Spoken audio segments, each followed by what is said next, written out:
discuss. The Ground Report. Hard-hitting, informative, undiluted, uncompromising, and unfiltered. Monday to Friday on M104.7 FM. Get the raw facts before making any life-changing decisions. Only on The Ground Report. Shiny and Ari Restaurant is open for breakfast, lunch, and dinner 7 days a week from 6 a.m. to 10 p.m. 67 Western Main Road, St. James, opposite Standards. Serving local breakfast items like sada, fry bake, roast bake, and pies. With all your favorite local fillings. Assorted lunches available from 10 a.m. to 3 p.m. Get pilau for $25 or get combination lunches from $25 to $40. They also have soup specials as well as crab and dumpling. From 6 p.m. have dinner on the pavement a la carte with burgers, fry nuggets, gyro, and just about anything you can think about. Call 382-9347 to place your order. Shiny and Ari, Main Road, St. James, open 7 days a week. Diwali is in the air, and with it comes festivities and fasting. Luckily, my family and I can enjoy a nice, tasty veggie burger thanks to Royal Castle. Whether it's lunch or dinner, the Royal Castle veggie burger is great on its own or in a combo with a side and a 16-ounce drink. And it's healthy too. A nutritious patty made with oats, lentils, chana, potatoes, and carrots. Inside, a soft bun with tomatoes and lettuce. So for this season of lights, try the tasty and healthy veggie burger. Shubh Diwali from Royal Castle.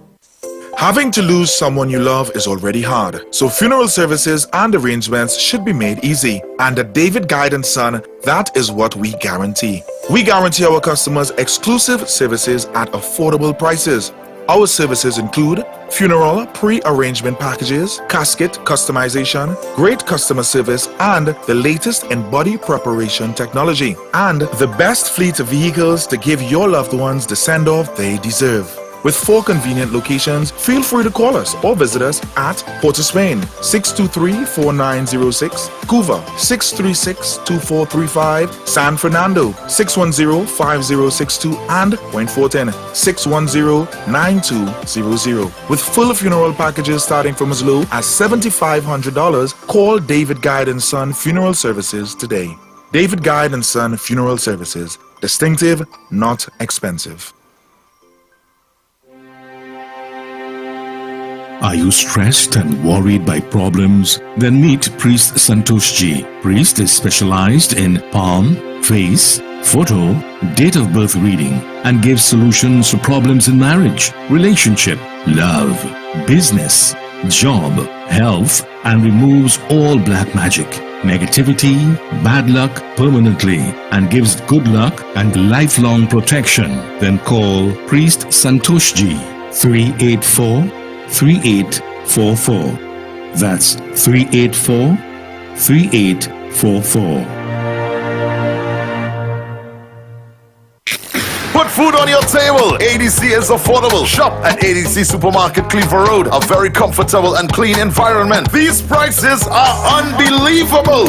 Come see for yourself. We have the best alcohol prices. Don't miss out. Get those specials on liquor. Put food on your table with ADC Supermarket, conveniently located at number 4 Cleaver Road in Arima. Every Friday and Saturday is real vibes and live entertainment from your very own DJ Christian on Friday and Saturday. Everyone is talking about ADC Supermarket. Shop in comfort and in a clean environment with the best prices for all your grocery needs. A secured parking. Remember, free delivery. Put food on your table. ADC is affordable. ADC Supermarket, number 4 Cleaver Road in Arima. Sheltech Electronics, Capital Plaza, 11 to 13 Frederick Street, Port of Spain. So you're looking for the best prices in gaming products? Come on down and visit Sheltech Electronics, the gamer's paradise. Get the latest PlayStation, Xbox, and Switch system. Games and accessories, Apple Stream, Roblox cards available. Daily clearance items up to 70% off. Pre-order new releases and save 15%. Come on, visit us online at sheltechelectronics.com. Cash in on the bargain. Sheltech Electronics, 11 to 13 Frederick Street, Port of Spain. 627-3757. Cash in on those bargains now. Harry's Water Park presents Old School at Sunset on Saturday, 2nd December from 6 p.m. till the best in old school is coming to the Bikini Bar at Harry's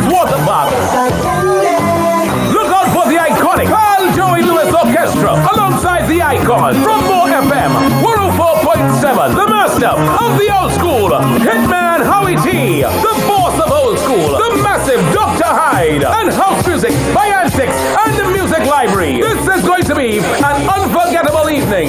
Here we go. Saturday, 2nd December. Doors open at 6 p.m. Admission only $100. Old School at Sunset at Harry's Water Park, Bikini Bar, Tamaki Road, Rio Claro. We're going to party like never before with Pal Joey Lewis and the superstars of the old school. More FM 104.7, Harry's Old School at Sunset. Don't miss this one. This season is auspicious, KFC so delicious, a deal that celebrates us. Diwali delight, KFC. Diwali delight, packed with veggies and it tastes so right. KFC. Diwali delight, it's a taste that unites. Together we light up the world. Your taste buds will be delighted this Diwali season. Bite into the Diwali delight offers from KFC. Enjoy our veggie sandwich for $29.95. Shubh Diwali from KFC. Ladies and gentlemen, they have arrived! The NLCB Scratch Gem 8 crew! Introducing Diamond 8, Emerald 8, Ruby 8, and you are? Hi, Kevin here, newest member of the Scratch Gem 8 crew. So, tell us, Kevin, how did you join this winning crew? Easy, I just play all 3 games and win a set of money one time. Now, they can't talk to me. Shine bright! It's Christmas! Scratch the Gem 8 crew and win big! There's over 90 million in cash to be won! Don't miss your chance. Visit any NLCB lottery center, scratch the Gem 8 crew, and shine bright today. Players must be 18 years and over. Please play responsibly. Scratch that, and win plenty cash. NLCB Scratch, yeah. Trinity Lighting, 123 Western Main Road, St. James. Special on LED bulbs. Purchase 4 LED bulbs for $100, get 2 free. Trinity, they stock a wide variety of electrical supplies and specialize in light bulbs and parts for all your residential, commercial, marine, and medical fixtures. Remember, buy 4 LED bulbs for $100, get 2 free. 628-8373 or 622-6935. Check them out on Facebook, Trinity Lighting ETC Ltd. Or shop online at trinityetc.com. In the Miami area, contact them at 305-354-2033 or 305-932-0727. Remember, Trinity Lighting welcomes you to their main store, 123 Western Main, St. James. Some call it a meal, some call it a snack. KFC Munch Pack. Hungry, you're hungry, yeah, we deal with that. KFC Munch Pack. Munch Pack, after work all lunchtime. Munch Pack, tasty gold and divine. Munch Pack, KFC, you could find this deal that's one of a kind. KFC Munch Pack, yeah, we love that. Gold and goodness to go. KFC Munch Pack, yeah, we love that. This deal is for you, yeah. Hungry for deals? Enjoy a KFC Munch Pack with 1 piece of delicious chicken and 1 regular side for only $21.95. Only from KFC. The rainy season is here, so be weather smart and change your tires to handle the nation's wet roads. After all, you don't want to be the one to cause any accidents, do you? So why not check out Racetrack Wheels right now? They're the only one that gives you quality tires to hold the road properly. And to top it off, Racetrack Wheels carries all sizes of tires for all makes of vehicles. They are the sole distributors for Salem and Achilles tires. These tires carry a full manufactured warranty and is the #1 tire for comfort and performance in this rainy weather. We have the latest rims in all sizes, all at drastically low prices. We also do blank wheels that could be drilled to your vehicle specification. It's all about new technology and keeping ahead of the game. So hurry on down to Racetrack Wheels, 3 locations: 330 Eastern Main Road, Aruca, 82 Bethany Road, Bucco, Tobago, and 64th Southern Main Road, Chase Village. Or call 285-9168. So my friend, take it from me and be weather smart this season and change your tires right now at Racetrack Wheels. More FM 104.7 Icons Can Cook is back. This year, we team up with Hearty Food Supermarket again. More FM and Hearty Food Supermarket Icons Can Cook 2. Saturday, 25th November 2023 at Hearty Foods Car Park, Corner Queen and Susano Street, Orima. live soca. The fun starts at 1 p.m. and we eat, drink, lime, and have a time all the way till 10 p.m. Who will take the grand prize and the Icons Trophy this year? Get tickets from any 104.7 FM staff member, Hearty Food Supermarket, or at the radio station to taste the hand of your favorite Icon team for just $50. More FM and Hearty Foods. Icons can cook too. Saturday, 25th November 2023 at Hearty Foods Car Park in Arima. Get your tickets now. Now. Let me see you.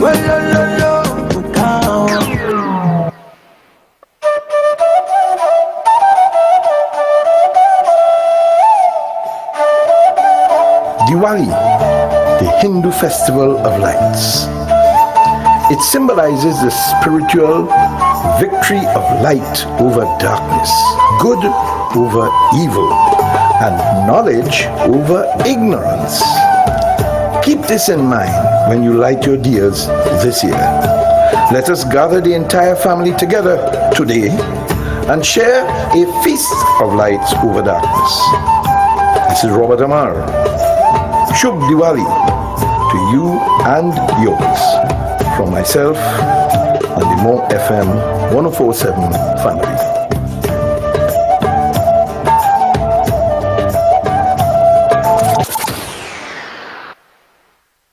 We all come together in full support of the International Star Child. Stand up! Get ready for Legends, a tribute to the International Star Child on Saturday, 11th of November at Kirby Sports Bar Lounge, opposite Derrick Road in Chase Village. Don't you stop it, don't you stop The action kicks off from 9 p.m. Admission only $50 before 10 p.m. Show your support as we all come together and pay tribute to the International Star Child. Your DJs, the massive Dr. Hyde, Executive Class, the Hitman Howie T, and much more guest DJs passing through. So remember, we're showing full support for the International Star Child. On Saturday, November 11th, we're heading to Curry's Sports Bar and Lounge, opposite Derrick Road, Chase Village.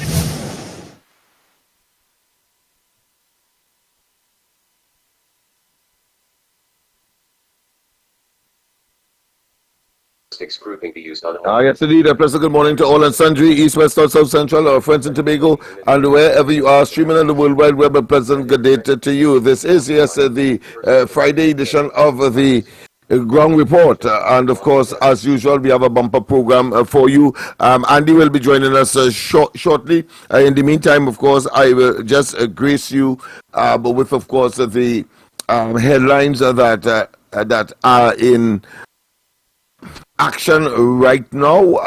Of course, that is coming from the Newsday per se, but I know that some of you would have had glean your information from the other dailies, and of course, one of the only weekly I think is now in circulation. That is, of course, the newspaper entity owned by Jack Warner. That being as it may, let me go straight, of course. Coffee machine causes evacuation of Mount Hope Hospital. That's a very freak incident, frankly, and people who are there for medical treatment, I'm sure that they must have been totally traumatized. Both the persons who may be directly looking for the services of Mount Hope, and those who may be accompanying them as well. So you go there to get well, and you may end up being a victim of some incident such as that, maybe becoming electrocuted or burnt. Of course, we continue. Proman celebrates a young entrepreneur. Yes, of course, that is one of the energy companies, I should say. A kid on the block. I think Dr. Rowley went to Europe to, of course, visit their headquarters some time ago, and they are now one of the largest producers of at least my system here seem to automatically go on. Maybe I pressed something that I wasn't supposed to. But the fact is that, yes, that company, one of the largest producers of, I think, producers of, what is that? Yes. Producers of energy products. Let me put it that way. Salvation Army, of course, launched Red Kettle Appeal. Yes. Ministry of Education, Tech VOC training standardized across institutions. There are about 5 institutions that provide that kind of educational opportunities for those who are so inclined. And they say that there is overlapping, and what they want to do is to regularize it in such a way, standardize it in such a way so that there is no overlapping and therefore waste of human and other resources. And of course, they include, of course, YTEP and the COSTAT and the Trinidad and Tobago, the University of Trinidad and Tobago. A man's decomposing body found in Chaguanas. Yes, the tragedy continues, and this is another very harrowing experience as well, particularly for those who might have discovered, as well as the police officers that would have had the unfortunate task of course, breaking open and retrieving and assisting in the retrieving of the body. I understand that there may not have been any foul play in that particular incident, surprisingly. Okay, woman beaten, robbed in San Juan. Is that surprising to anyone? Not me. Penal man found decomposing at home. Trinidad and Tobago. Question is being asked. Trinidad and Tobago really is not a real place. Well, talk to Dr. Rowley and he'll tell you something different. Because of course he constantly attempts to try to fool and hoodwink the people. Because clearly he, for example, and his government ought not to be managing anything in Trinidad and Tobago right now. And if he had any principle at all, he would have called an election. That, of course, is constitutionally his responsibility, his alone, being in the office of Prime Minister. And here it is, he has not done so. So clearly, Trinidad and Tobago, not a real place. And there seem to be an increasing number of persons conferring and conforming and agreeing to that position. Where are all the benches? Well, of course, this particular I-rated letter to the editor, a citizen of this country who probably uses the PTSD facilities. He said, well, all right, I understand. Well, during the course of the COVID, one would expect that those benches might have been removed or reduced in number, but now that that is no longer an issue. Why are there not a relatively sufficient amount of benches so that particularly senior citizens can rest their weary bones, so to speak, whilst they await and in long lines and or long wait for a PTSD service bus. Triple murder cover-up, cop claims plot hatched on San Fernando Hill. Well, that is a continuing saga that maybe I would want to talk about by the time Andy reaches in, as an issue that we needed to pay particular focus on, simply because it gives us an insight as to when they talk about rogue cops, when they talk about a dysfunctional, should I say, law enforcement agency, and some of the rumors that may now be certified no longer as rumors but as facts coming out from one of their own in the trial of the 6 for that murder some time ago. I think it was in 2011, now before the court. Wasa board, a party done. This thing just keep coming on. Let me just take it off. Right. WASA board party done for contractors. Well, I wonder if it could ever be done with a PNM administration in place and PNM board and the utilization of the manipulation of the system, cronyism, and all of the other underhand and slipshod shenanigans that the Dr. Rowley administration in particular, never before have we had such a persistent and consistent and deliberate acts of malfeasance and literal illegal conduct, believing that somehow the members of the government is above the law as they infiltrate even independent institutions in this country and breach, of course, the principle of the separation of powers. And it appears that they know no boundary as that they continue, of course, to perpetrate their illegal and frankly despicable conduct contrary to what we consider to be democracy, the rule of law, and of course the concept of right and wrong. They seem to have none at all. So WASA board party done for contractors. That is more to me a superficial, superfluous statement designed for political benefits and to hoodwink the population. Not at all, not with this administration, having regard to what we have seen, whether it be, of course, Camille Robinson Regis, Daryl Smith, of course, and a number of other reports, including, of course, the fake oil matter, and we can go on and on, notwithstanding, and to bring up the two latest, probably, that of Vincent Nelson, and then we have, of course, the Police Service Commission, which had to resign as a consequence of that infiltration and illegal conduct of members, and at the highest level of the Prime Minister in the case of the latter. Of course, Lendell Simmons, he is very, very, very upset. Of course, there were several persons talking to us on this particular matter where recreational ground in his name in somewhere in Tagarigua. Well, of course, he has come out in person now and asking for the authorities to please do something to upgrade and revamp that particular facility.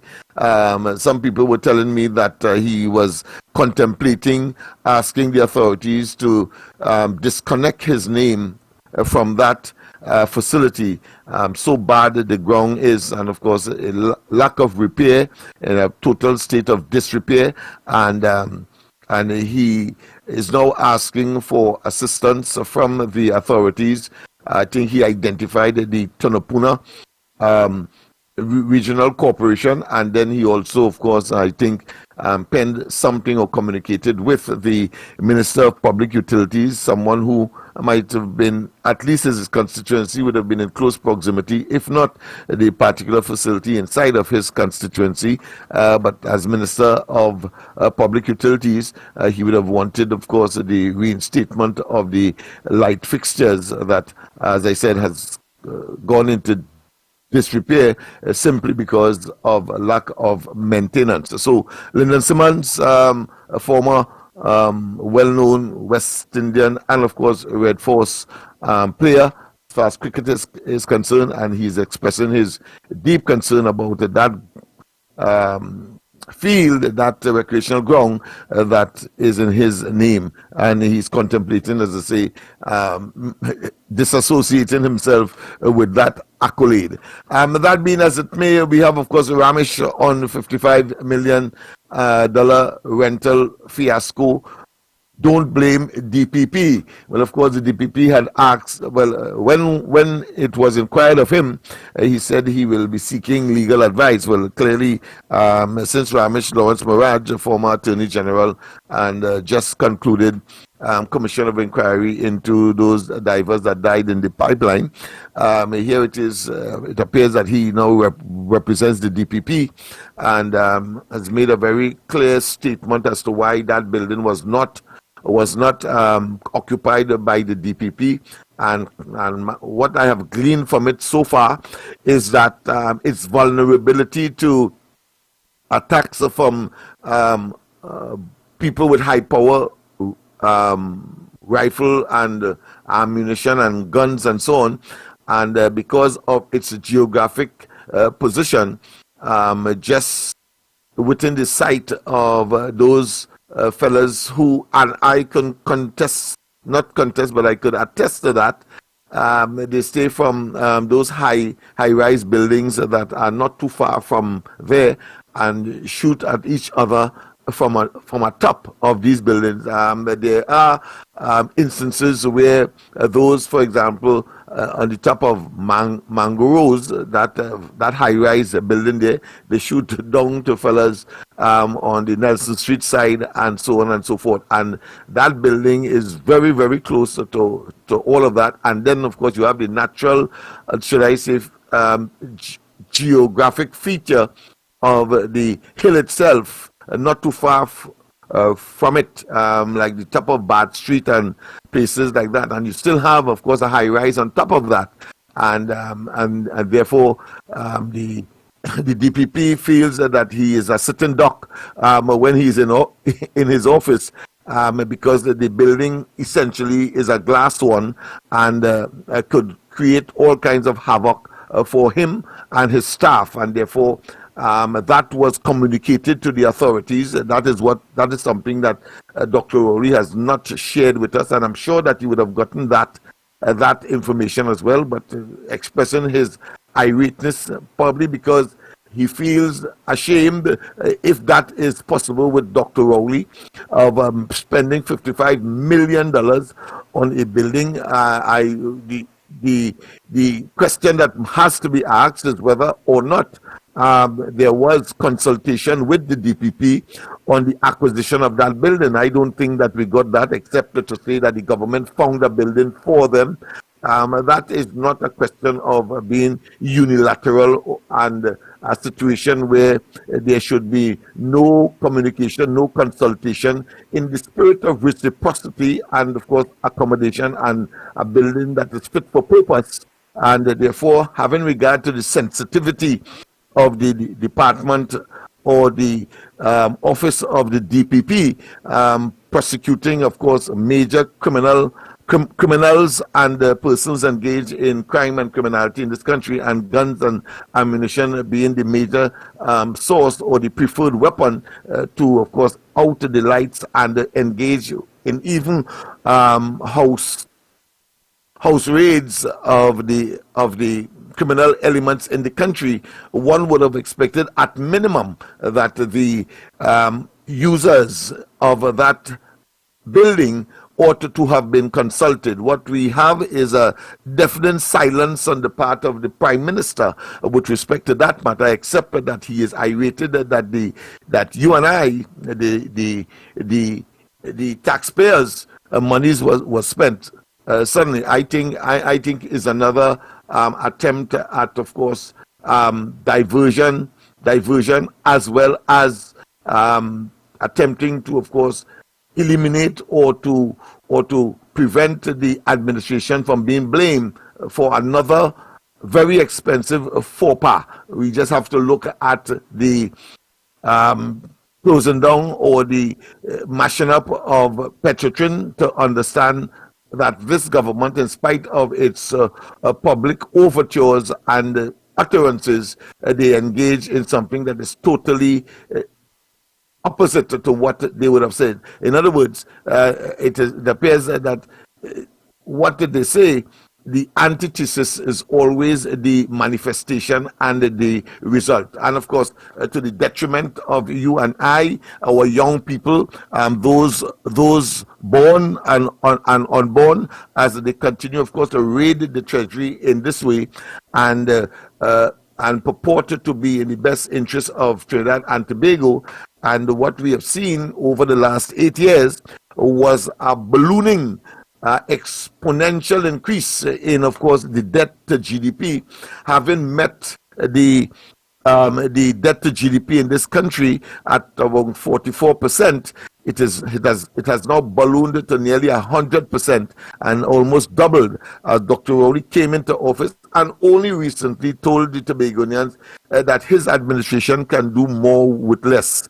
As he told us in 2015, the same thing. But when approached by the public servants soon after he came into office in 2015, he then said that that equation is untenable and an impossible one. You cannot do more with less. So that is the nature of the beast that we have as the head of our affairs, the highest executive office in the land, and continues, of course, to bamboozle or attempt to bamboozle. Now that it has come full circle, and now that we know who he is, I don't think that he can fool any one of us. So certainly not his comrades or his compatriots in Tobago, because they have dealt the PNM a serious blow, 14-1 for the PNM, and in spite of his attempts, as we now know, to undermine and get, of course, an unfair advantage in the electoral process, that the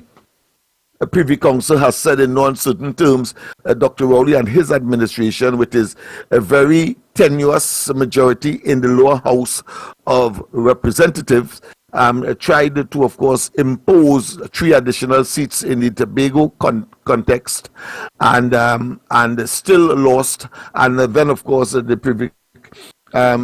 Privy Council recently saying that he attempted to scuttle and to usurp our right to vote. I mean, those are very serious indictments. Those are very serious matters as it relates to any conscientious and self-respecting democracy in this country and any part of the globe. And therefore, it is clear that introspection is not an option for Dr. Rowley. He has done too much of that for us to not be convinced that is idiosyncratic. That is the nature of the individual and this administration, and the only thing that could remedy that is early, at least before 2025 elections. But we are settled that will not happen, and if it does, it's because of some kind of internecine trauma for which he has to respond in that way, and that is why probably we are seeing so much roads being, of course, either repaired, potholes filled, a budget that they claim is one that is not of electoral nature, but of course the overtures and the commentary suggests the same, as that is clearly a page in the playbook of the PNM and the Rowley administration, attempting, of course, to soak and to bribe if one. And I think that will not be an unfair statement, bribe with our own money, the population, to, of course, seeing them not for who they are, but, of course, trying to get back into office to do us for 4 years the evil that we have seen over the last 8 years. So I am satisfied that the ground report has done its work, continues to do its work, and other elements such as that of Mikey's program, that of the corridor transformation, that of Anil Roberts, Victor Roberts, and we can go on. And in spite of what I consider to be paltry or a very, should I say, ineffective work of the propaganda machinery of the PNM, they didn't cater, of course, for social media and the fact that people like us can at will communicate with the population with the truth or the other side of a story that the government will try to propagandize or try to have the population believe by their narrative, most of which could be considered incredulous. Nonetheless, they spew it and hoping that somehow the population will be further fooled and hoodwinked into of course, considering them as a viable option in the management of Trinidad and Tobago. And I want to say this, at the same time, I had a look at the celebrations of the present opposition leader in Cyperia, and what I observed was very clear. She had on slippers, sort of sandal, first and foremost, so that everybody could see her toes. And then, of course, all of her parliamentary representatives found themselves there. In fact, probably the only person that wasn't there who probably got an invitation would have been me, because I got an email invitation, but I simply couldn't make it because I had my program in the night, and I have to communicate with the people. But certainly that will be featured tonight on the corridor transformation. And of course, as you know, this is the last day of the week for the wrong report. We resume, of course, on Monday, all things being equal, that is to say, if there is no unforeseen that I may have overlooked at this time. Let's get back, of course, to the news. Labre mother of 36 found dead at neighbor's home. Again, the tragedy of murders and maiming and deaths seem to be, seem to have engulfed Trinidad and Tobago, and I think a very gruesome and heinous one in Tobago, making it the 10th murder across there. But the total tally, well, no one can now count. First, there is so much that people have lost count, including myself. So anybody with the information as to where the death toll is at this point in time, moving, of course, inexorably and closer to the 31st of December, and marking the end of 2023. We need to know, and we need, of course, to brace ourselves for the bad news. Of course, last year over 600. That being as it may, let me get another item that is making the news. Tobago adjudged third most desirable island at World Travel Market. Well, just to get that accolade alone justifies, of course, the presence of the Chief Secretary at that fair. Of course, he has done much better than the information that Dr. Rowley will report to us when he comes back. Every time these days when he goes out there, most traveled Prime Minister, incidentally, the man that criticized Kamala Persad-Bissessar for traveling too much, well, he has gained that record now of the most traveled Prime Minister. But when he comes back, he basically would talk about what has happened to CARICOM and Trinidad and Tobago as part of CARICOM, and of course, as a result of some CARICOM initiative, Trinidad and Tobago will be benefiting. But in terms of direct, specific to Trinidad and Tobago, is always with some kind of partnership or some kind of link or some kind of association with the rest of CARICOM. While of course we are and we should of course engage in regional integration and support and so on, at least we would like to hear what you have done for Trinidad and Tobago, specifically without any attachment to any other entity that would of course be benefiting from your efforts, because we are convinced on the ground report that Dr. Rowley has positioned himself as the bully of CARICOM, and the rest of CARICOM don't mind because he gets that accolade and they get the benefit as a consequence, whether it be attempting to look at reparation for, of course, slavery. And of course, I noticed that he spoke about the same thing at a Shouter Baptist holiday exercise. But the fact of the matter is that those are areas of concern that requires, of course, a unanimity or a commonality among other Caribbean islands. I am concerned here with what you are doing for Trinidad and Tobago. Clearly, our commanding height of the economy is in jeopardy. We just have about 10 or 2 decades from now. The discontinuation of fossil fuel as the main source of energy on the planet Earth, largely because of the current, and no doubt will be increasing, will be exacerbating. I'm talking about climate change and, of course, the greenhouse impact or effect that fossil fuel will have on the climate of Trinidad, not just Trinidad and Tobago, but certainly the world. And therefore, there is a decision by the Paris Environmental Conference to, of course, discontinue that particular commodity on which Trinidad and Tobago, as we speak, based. And here it is, where we had an opportunity, of course, to at least capitalize on what is happening between Ukraine and Russia, and the thirst of Europe for energy, no matter where the source is.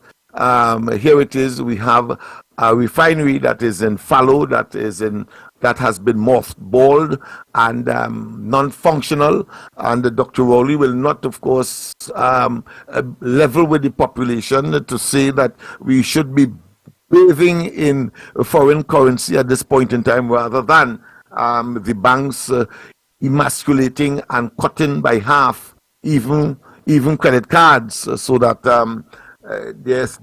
this shortage continues, of course, to hamburg and plague particularly small and medium-sized businesses in the country, whilst, of course, the government cater through the Exim Bank for the larger players who are gobbling and consuming our very limited stock of foreign exchange because of the policies and programs of this administration. We are not yet too close to the concept of doing away with carbon deposit, or should I say carbon deposit gases as a result of fossil fuel burning. But what we have been seeing since this administration came into office is that the emptying of Point Lisas, where fossil fuel, yes, that carbon deposit is a major player for earning of foreign exchange, yet still outside of all of that, because of the policy put down for the price of gas, on which most of the Point Lisas companies would have depended, including, of course, ArcelorMittal, who, of course, was the first major company, the iron and steel establishment that left the country summarily, and it was due to what? Dr. Rowley's initial boast that he went to the boardrooms of the upstreamers, whether it's BP, Shell, and so on, and tell them flat that, of course, his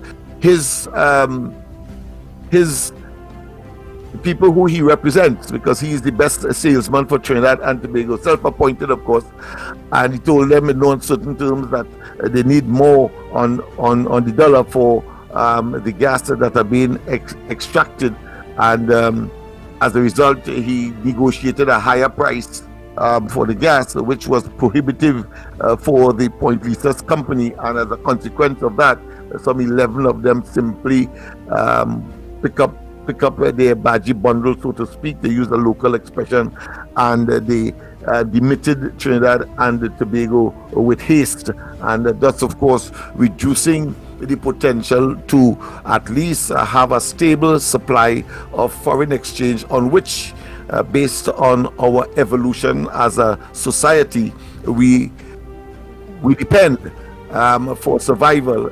After all, our food bill, for example, is $4 to $6 billion annually. So we have acquired a foreign taste, and over the years that was not addressed or was not attempted to be addressed in any significant way. And even when one looks at the current budget for 2024, there is no optimism that in the near future will be addressed. And even when we would have lost some 11 companies that would have been bringing in foreign exchange, we have seen this government certainly not just stymied, not just emasculated, and I'm saying self-imposed, because there is no diversification to supplant or to replace or to augment or to in any way give us the optimism that they are conscientious as to what they have done to the country, have done to the economy, and therefore even foreign direct investment, or put another way, direct foreign investment has not come into this country. It has dried up, and it was not since Kamla Prasad Bisesa and the UNC that we have been placed in such a situation. And what we are seeing is, of course, is a deterioration of our circumstance. And on the question of crime and criminality, well, one has to accept the fact that when PNM is in office, there is more murders, more criminal behavior, and more dimensions, because of course the recent phenomenon clearly is home invasions. And even when a solution was preferred, they not having any solution except of course to see the situation further exacerbated, increase and exponentially. So here it is, the government pretending that they want to talk to the opposition, and Dr. Rowley, of course, in his initial overture simply said 4, and of course 4-4, and now he has been shifting the goalposts. Shifting the goalposts. First and foremost, he said 5 and then 4. 5 for his side and then 4 on the opposition side. A vast and significant and meteoric, if you want to call that, removal, because it has implications just in case a consensus has to be reached or a division has to be taken. There will be a stalemate if it would have been 4-4. So he wants a distinct advantage by having 5 members on his side attended that meeting, whilst 4 must come from the opposition. Well, I concede and I accept and I agree with Kamla Prasad Bisesa.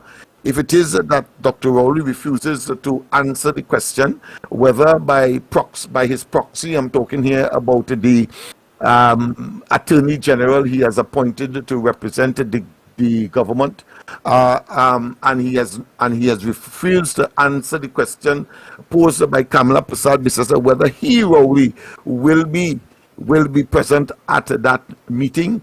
It doesn't matter who she brings to as her delegation to the meeting, but whether he would be present. And I'm sure that is a question that the population would believe is fair enough, having regard to the fact that it was Dr. Rowley who made the overture on the pretext that he's concerned about the crime and runaway violence in the nation, quite apart from the fact that we have been identified as the 6th most devious dread country. Yes, in the world. Yes, Andy. So I see I got my instructions. So I don't know if you have any other matter that you would like me to share with you. If not, of course, you are there now so that the population can now participate in bringing their own front burner issues to the fore under the most popular program on mornings in Trinidad and in the region, the Ground Report. It's nice. Oh boy. Well, you touch on many, you touch on most. Plus, you give us all the headliners because I all was listening to it. Trinidad and Tobago. Well, today we will be interviewing the Senator Damian Lyda, based on a whole PTSE bacchanal in Parliament, but a weird watch. What making me wonder that is because in watching that whole Parliament channel and getting that clip and seeing how Rohan Sinanan going on just like a Rowley going on, and put it clear and say, but for a matter of fact, if it wasn't Diwali, he would have things are saying, look at that.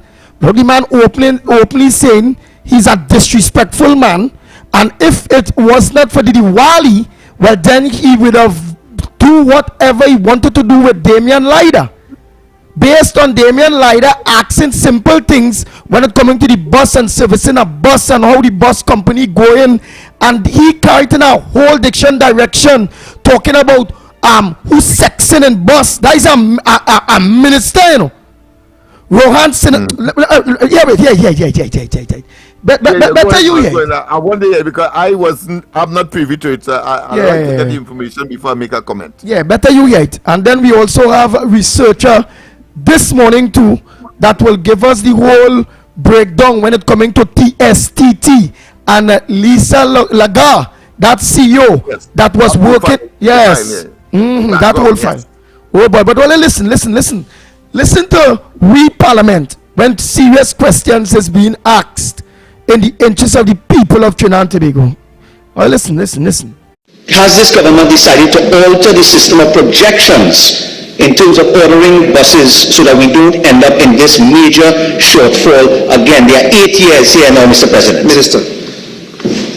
Mr. President. Yeah, what I want to do? You heard that beginning good. You understand what it is? Damian Lida acts. That was a statement and or question posed by Lida. Yeah. But the minister was supposed now to respond. Right, but in your book, as a layman, what was that question and what it was about, and was it anything disrespectful or anything helpful? So let me play back again. And give us a breakdown what Damian Lida was technically asking me, because remember I didn't get the whole speech. So let us, Well, I'll be able to glean from the little that he would you would have shared with us. Yes. Right. So go ahead. Listen again. Has this government decided to alter the system of projections in terms of ordering buses so that we don't end up in this major shortfall again? There are 8 years here now, Mr. President. Minister. Nice. Well, it is clear. It is clear that there is a shortage of buses in the country. Of course, the agency that's responsible for it is PTSC, and all he was saying is that, well, be proactive, be futuristic. Projection meaning futuristic as to what the demands will be, and therefore, from that perspective, as a manager, as one who is responsible for public transport, that if you do the right thing and you order buses on time, then of course the shortfall and the deficiencies will certainly be addressed. But if that is not so, then of course you fall back to the situation of greater demands than there is a supply of a bus to, of course, to take people to and fro. Yeah. Nice. But Senator Damian Lida will go into it a little more based on course, but I just gleaned from yes. the little that. But listen, Trinidad and Tobago to MP Sinanan, the baddest Indian in the PNM, the most respected Indian in the PNM. I just say it as it is, you know. That only don't want to bite off Damian Lida, Senator Damian Lida head, because it's Diwali. So you're lucky you ain't go see the devil in me right now because it's Diwali, you know. But in real, I'm a devil. Listen to the rest, Lennox Smith. Listen to the rest. Mr. President. Remember, the senator keep talking about 8 years, and because it's Diwali, I wouldn't want to spoil the mood. But I can tell you, spoiler, what is strange is that in my first year of office as minister, I found a report that was commissioned by the former Minister of Transport under the then UNC government that said that some of the PTSC buses, as much as they were short, some of them were being used as hotels. So to come and say today that the government, after 8 years... Have a seat, Minister. Senator Lida, number one, do not let that happen again by way of an outburst when a minister is responding to a question. allow the minister to answer the question. He still had a continual Lennox, but watch. He gets up. It must have an outburst, because if a question is about that, he going to talk about bus and bus being used as hotel. He going into sex and nonsense talk. This the baddest Indian in the PNM, Rohan Sinanan. What I've observed as well is the conduct of the president of the Senate.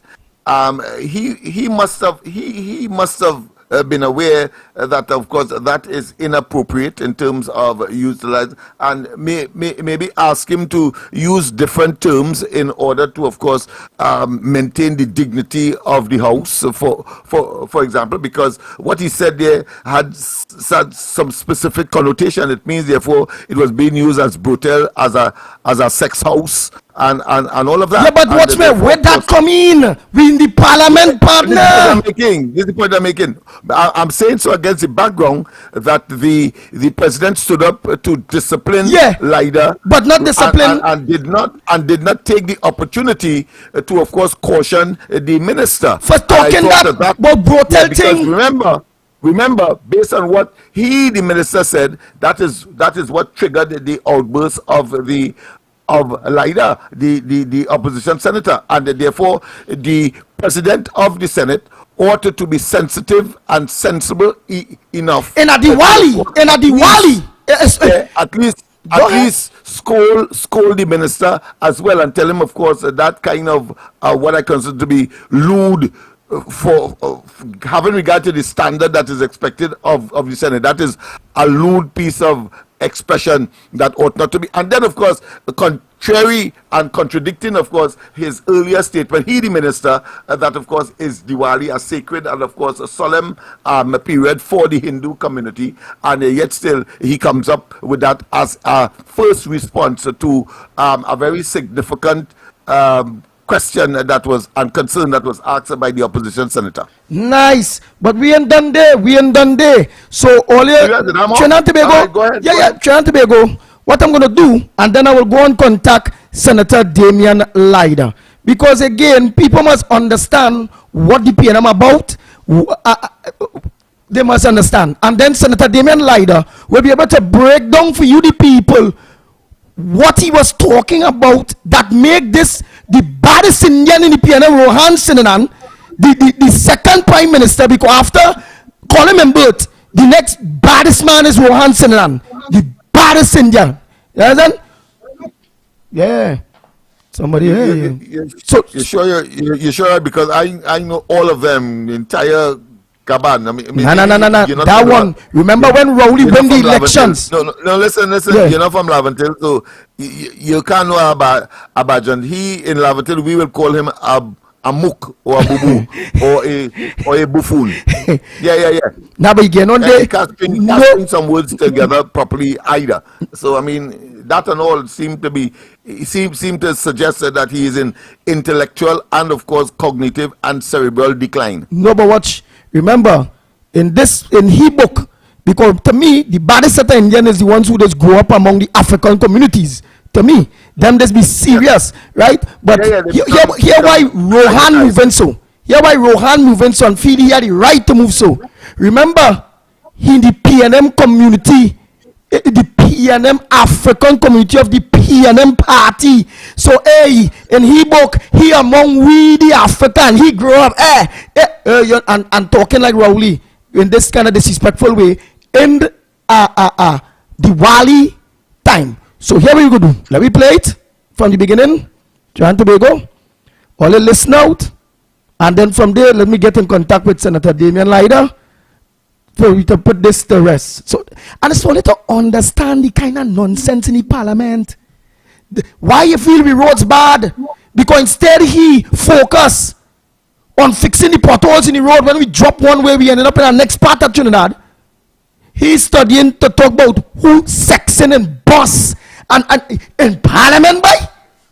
And then there is wonder if it are children listening, but not saying sexing. But Trinidad is a real place. But saying motel, what's me? Trinidadians and stupid. The children, everybody know what you mean, Rohan Sinanan. why innuendos in court that evidence called innuendos you're using, and the people read through your innuendos.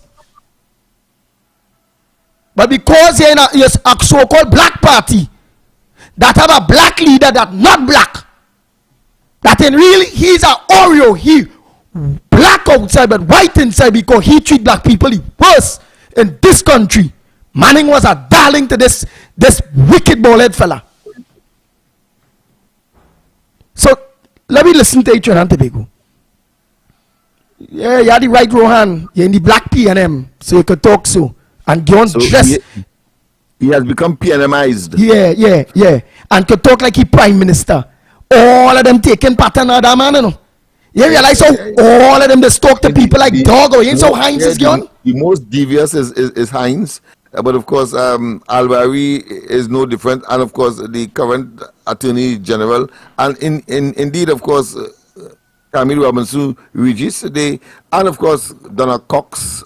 You could identify them one by one, and it appears as the whole shebang. Those that are less public and have less to speak in public, we don't know what their disposition is, but certainly birds of feather flock together. Nice. And by your company, we know who you are, and if there's a sufficient degree of evidence to show, then of course one can infer that all of them are of the same obnoxious brew. Nice. Go ahead.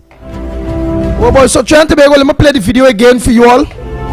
Then you all will be interviewing Senator Damian Lyda, one of the hard workers, straightforward persons that we have out here that fighting and standing up to these bullies, you know. PNM is a bully, you know. We'll break down to you the importance in what it is he was asking.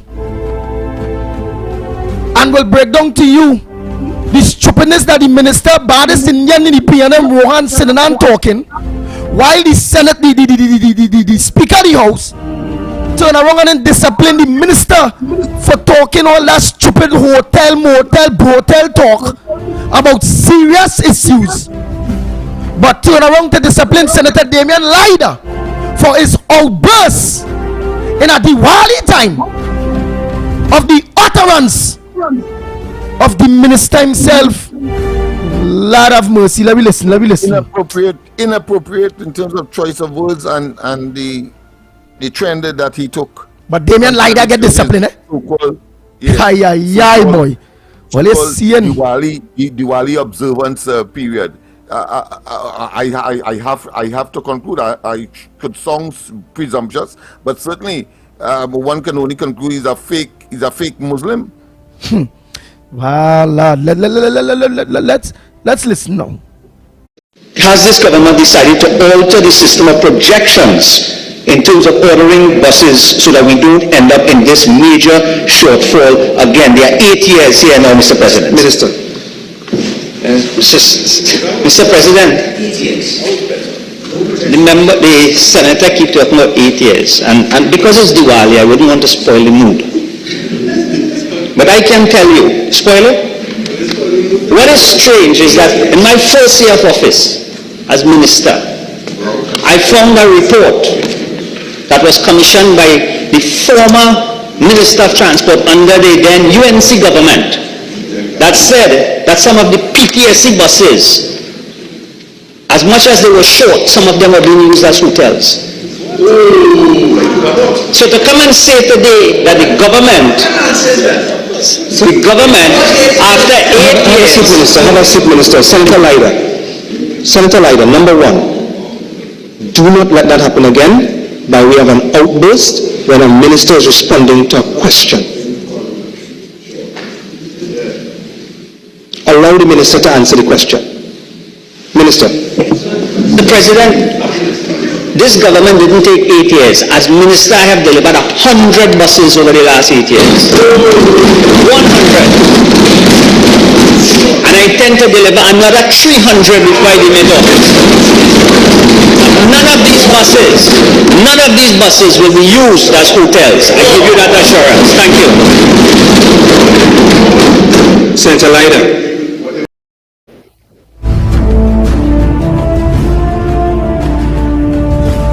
Lad.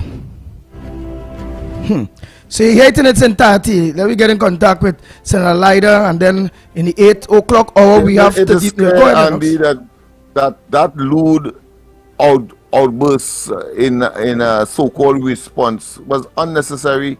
All he had to do, because the substantive part of his presentations outside of that was a natural one. He identified his track record. He said over 100 buses in the last 8 years. That is something that we have to, of course, verify, because these fellas always send you for a ride, and pardon the pun on ride, because we're talking about buses. But the fact of the matter is that they never speak the truth. So that could be verified, and we can treat it with that, and that, of course, what the intention is into the future. But of course, to bring in none of them being used as hotel and so on, I think it is a measure of the puerile and the infantile nature and the intellectual deficiency of this particular minister. Oh boy. Hello. Pleasant good morning to you, Senator Damian Leiter. Pleasant good morning to you. You're live on the Ground Report program in company with Andy Williams, the Pitbull, and Lennox Smith in studio today. Lennox Smith, go ahead, Lennox Smith. Talk to Senator Damian. Yes, Senator. We just played a clip there with interaction between yourself and the Minister of Transport, Mr. Sinanan, where you asked, as far as we see it, a very innocuous question, a very relevant one with respect to projections as far as buses are concerned, and the functionality and efficaciousness of PTSC to deliver. And the minister, of course, went on a tangent, if you want to call it that, where he talked about hotel and motel and so on. So we just wanted to get your comment as to what triggered your own question, firstly, and the way that I know that you are a sitting member, so you may not want to comment on the response of the president. But if you can, to what extent, and not getting yourself in trouble. Because he gave off up, you know. Lennox Smith, he gave off up on discipline. But if he could answer, he could answer. Yeah, of course, because we are conscious of what happened to the experience of Anil Roberts. So go ahead. Well, firstly, good morning, Lennox. Good morning, Mr. Pitbull. Yes, man. And of course, good morning to all of your listeners. We are in a festive season. We are in a holy season of Diwali. So I say to all of your listeners, Shubh Diwali. And I hope that, all your listeners have a great rest of the season.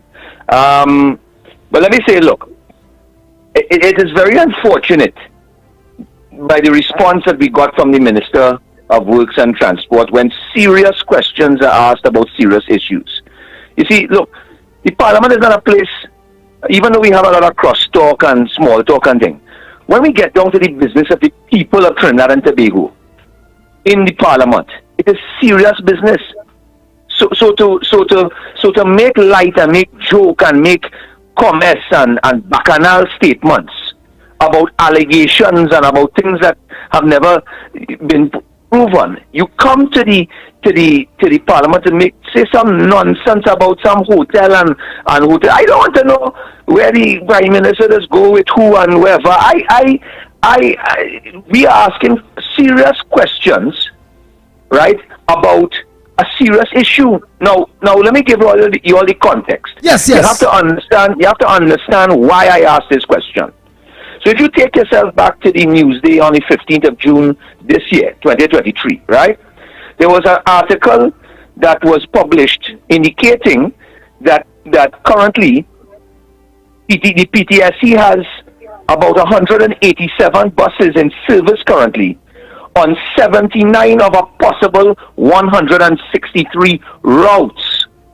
So that means that the PTSC is operating at less than 50% of their routes with 187 buses. And that's 187 buses that may be functioning or may operate, right, throughout the length and breadth of Trinidad and Tobago. And this is not the UNC making this up. This is not the UNC coming and saying this. This came out from the PTSC General Manager, Patrick Gomez. because he was being interviewed he was answering questions in a Parliamentary Public Accounts Committee, and he indicated this. So this is coming out from the institution itself. Now, when you consider something, I want you all to consider something. If you are operating at less than 50% capacity, what does that mean? That means that the general population many of them cannot get access to buses in this country, which, as you all know, is a more affordable means of transportation. So what you are doing by operating an inefficient bus service is you are forcing people to now go into the maxi taxi and to the taxi service, which again we don't, that is an industry, but there are people who simply cannot afford to pay taxi fare coming from the east into Port of Spain and back. I mean, you all may know that it can cost anywhere between $10 to $15 to go one way. That is true. When you are asking, yes, that is true. Go ahead. So when you are asking the population to pay $30, $20 or $30 or sometimes even $40 a day to get to and from the city to work, and you're working at minimum wage, I think minimum wage gone up now to $20.50 as of January. That is not until next year, so we still have to pay. No, that's January. Yeah, that's January. It's $17.50. But even when you consider the new minimum wage, and a man working 8 hours getting $164 a day, and out of that $164, you have to take out $30 out of a man's pocket just so he could get to the work, right? You sending a man home with $134 at the end of the day, and he still had to eat food, he still had to buy something to drink, right? So how much a man taking home to his family at the end of the day? So this is why the population depends upon the PTSC, depends upon an affordable means of transportation, and the government has failed after 8 years in office. They have failed to the point where we have less than 50% of routes operational at this time, with 187 buses in service. Now, I want to tell you all something. You see, so I asked this question here to the minister, and he comes with some old talk about hotel and nobody wants to hear that. People want to hear what is the solution. People want to hear what is the government doing to fix the problem. But instead of taking the opportunity to tell the population in the parliament how does the government intend to fix a problem that has festered for the past 8 years under this PNM administration, he opted to go into Bacchanal and old talk. Now, let me just say something, Pitbull and Lennox. The president, and I could say this part, right? I wouldn't be held with privileges. The president of the Senate has a job to do. I will say this to you here, I have no fear of saying it. This has been a fair president, right? Though he is PNM, this has been a fair president. He has given people the opportunity. He has ruled, fair, in the most part he's been fair, and he was simply dealing with the standing orders, which is the way in which questions are asked and the way in which questions must be responded to. I would have when I heard the guttural response, the bacchanal nonsense response coming out of the Minister of Works and Transport. What the name? Rohan Sinanan. Yes. When I heard that response, I could not sit in my seat quiet. I could not be a representative for people in this country or want to represent people in this country and sit down and accept that response from Rohan Sinanan. So I made my noise. I get on. I opened my mouth and I said, and I'll tell you what I said. I said, what kind of nonsense response is this? What kind of nonsense is this? You come in to tell the people suffer in this country, and that's the nonsense you come in with. And of course, the president has to keep order within the parliament. He has to abide by the standing orders. And at the end of the day, he got up and he did what he had to do as the sitting president. I cannot hold that against him. I cannot. He is doing his job. So let us not lambaste the president of the Senate here for that particular thing. I think it is more important to focus on why I had to open my mouth and crosstalk in the middle of a question, right? And that is because I could not simply sit there and listen to a man make a mockery out of a serious issue impacting every citizen in this country, whether he is PNM, whether he is UNC, whether he is NTA, whether he is you're apolitical. I could not sit down there and listen to that any longer. I had to interject. Hold on, Senator Damien Laida. Just one. But you see, our concern is not that the president responded to you, but one would have thought that he would have also make a comment on the lewd, if you want to call that statement that he started his response with. I'm talking about the minister, because I mean that to me is not considered to be appropriate parliamentary language or whatever expected of the high standards set by the Senate in particular in this country traditionally. Well, saying PNM and high standards in the same sentence, that is I mean, oh gosh, look, it's Diwali season right now, it's a holy season. Let me not go down too low, but I will, but before you put on too low, because there are many people come on and saying, whoa, that caller real talking good. Trinidad and Tobago, for those of you who now switch on to your radios, that caller that you heard talking on behalf of you, who only gained 1750 still, when the day comes 1750 an hour, have been talking about you going home with about $140. You the poor man, and $40 out of your salary to reach wherever we are working. At a loss, yes. Understand the grassroots language. Understand who understands you. Understand the question and why this caller that you say, which is Senator Damien Laida. Yes, some people go say the little white boy. Yeah, but all they hearing it, all they seeing it, all they understand it. Understanding the grassroots people. So Senator Damien Laida pinpoint those things for you all. Your salary. Go ahead, Senator. No, Pitbull, let me tell you something here, partner.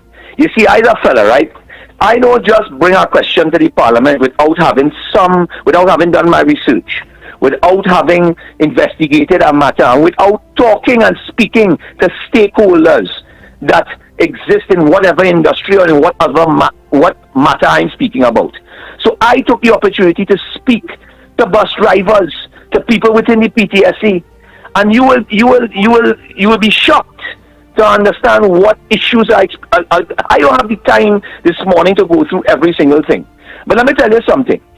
I have confirmed, and the general manager Patrick Gomez can confirm or deny.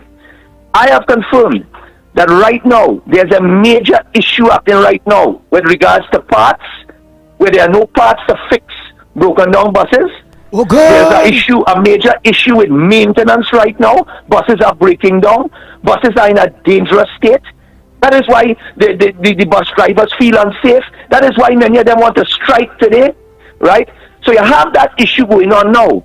My understanding, and the general manager and the minister can confirm this or not, every morning it's only about 17 buses, only 17 buses departing out of City Gate on a morning. That is the amount of buses leaving now to traverse our country. 17 buses for all these 17, people? 17 buses, they can confirm or deny.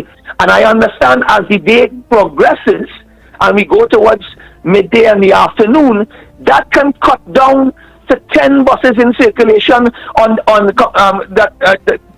to 10 buses that are heading back to City Gate. Right? So you have a situation where people have no confidence in this country as to when a bus will come, where the bus will come, if it will come. I spoke to a bus driver. And when it come, if it go break down? If it go break down. Oh my I spoke to a bus driver who told me, listen to this, they speak about GPS on buses, right? That's the big talk, GPS on buses. I spoke to a bus driver who told me, you know what he's had to do, Lennox and Andy? He has created his own WhatsApp chat group with loyal customers that he's gotten to know and become friendly with. He has started his own WhatsApp chat group so he could put on his phone and his location on his phone so that those customers will know when he's coming and when he's leaving, so they know how to time him to come down and get the bus. Wait, a man do that? A man do that? And PTSD ain't doing that? A bus driver do that, who cares about, and that's why I say, I tell you, I must congratulate all the bus drivers in this country. You know, I have to tell you, when people want to grumble and cuss them, they are not the ones. They are doing a job. They are turning up to drive a bus that could break down, that could be dangerous. They are the ones frustrated. They are the ones that have to engage with the customers who grumbling and getting on bad. But it is the failure of this PNM government, it is the failure of our Minister of Works and Transport, that after 8 years, this man is coming to us telling us, well, I put 100 buses on the road. Well, hear this. Let me reveal something else to you all here today. Right? You see, in question time, I don't get a chance to have a preamble. I don't have a chance to go off on a debate. I have to ask my question. How these standing orders work is I ask my question. Go ahead, Senator Damian Lyda. I need to keep saying, go ahead, Senator Damian Lyda, because people now looking on now, and they must know who's speaking. Right. Go ahead, Senator Damian Lyda. Well, let me tell you something. It is the UNC-led Coalition People's Partnership government that purchased 105 CNG and a few diesel, of course, buses, right? That was delivered. Let me tell you, 35 buses delivered in 2014. And then 35 buses delivered in 2018, which is during the PNM, but these were purchased under the UNC time. And another 35 delivered in 2020, again purchased and paid for in the UNC time. So when the minister stand up and say how he put 100 bus on the road during his tenure, I am asking, I'm only asking now, that 100 bus is 70 of them that was purchased in the UNC time, because in 2018 and 2020 under the PNM, 70 buses were delivered that was purchased by the UNC. Right? It was the UNC that purchased those buses, so the minister must confirm or deny if that's true. Lying boy! Right? No, from a technical standpoint, he could say he delivered 100 buses. Right? Just like how they opening hospital and opening this and opening that and opening highway that we build. Everything that we build or we get to about 50% or 70% or 100%, they cutting ribbon and taking and boasting. They're so bad. They want to create this PNM so bad. They want to create a big controversy over the Piarco airport from since the Pandey days, where the courts have now thrown out those cases. Right? They want to get so bad about that. But when the international airport is rated #1 in the region, they want to take credit for that and boast and say, look, we are the #1 airport in the. It's comical that these fellas, that is what they do. We go into government for 5 years. We deliver on a number of items. And then of course, if we lose the power, when we lose power, we have a whole set of projects that are in midstream or almost complete. And then they want to take credit for it and cut ribbon. This is a famous trait of the PNM government. When they have nothing else to deliver, when they've delivered nothing themselves, they want to take credit on the things that the UNC has delivered to the people of Trinidad and Tobago. So I'm saying to you, right, that this is 105 buses that we purchased under the UNC, delivered, 70 of them delivered under the PNM, and he talks about 100 buses. Then he comes back now and tells us he is going to put 300 buses. We are now 8 years later into this government. 8 years, man. This fella has been the Minister of Works from inception. And 8 years later, that fella has almost have 2 terms. And he now coming to talk about 300 buses. And when I ask him the question, when is the tender going to be complete? When is the assessment going to be complete? When do we expect that we will get to a point where the purchase will be made and the buses will land in the country? He turns to tell me in his answer how it's a process and he can't tell you nothing about that, and he can just like how Fitzgerald say he's not responsible for safety and security in the country, and he's not responsible for making any plan, right? This is the same thing. They just brush it off. You are a Minister of Works and Transport, and you are in the process of looking to bring 300 buses during a major crisis in this country where the PTSC has literally fallen apart, right? And you don't even have an inclination of an idea. You don't even have a projected date. You don't even have a goal. You see, this is a government that doesn't plan. They don't have a mission. They don't have a vision. They don't have a plan. And when you fail to plan to fail. If you have a plan takes you from the beginning to the end. You must get to an end result. You as the minister must have some idea as to how long the process will take. When will the tenders close? When will it be assessed? When will a provider be chosen? And during that process, you have to set goals as to when do you expect those buses to arrive in Trinidad. You can't give me an answer. And you know why you can't give me an answer? Because once again, it is PNM promises that never materialize. I am not holding up hope. I am not holding up hope. I will be pleasantly surprised. So you are saying, Minister, so you are saying, Senator Damian Lida, that you ain't studying because that talk about that 300 buses that that is non-existent and they're not going to be, the people of China will not go and get it. So that was just well I am not saying that they ain't gonna get it, you know. I'm just saying I'll be surprised if they do, right? You see, then again guys, remember something, them fellas on their last legs, you know, they're on their way out of government, you know. The people of Trinidad and Tobago have reached a point of frustration with this government. They can't wait for that 2025 election to come, you know. They have people praying that election will come sooner because they're ready to send this PNM government into the political cemetery. So I could tell you, I seen a mad dash now happening across a number of ministries where they're trying to close off on plenty things. You know when a mad dash has happened, what I mean? Grab and run. It's a grab and run. Right? It's a grab and run. Because them fellas know, listen, the PNM has done this from time immemorial. See, I was a little child in the 1980s, and I remember the stories. I remember when they left the treasury empty.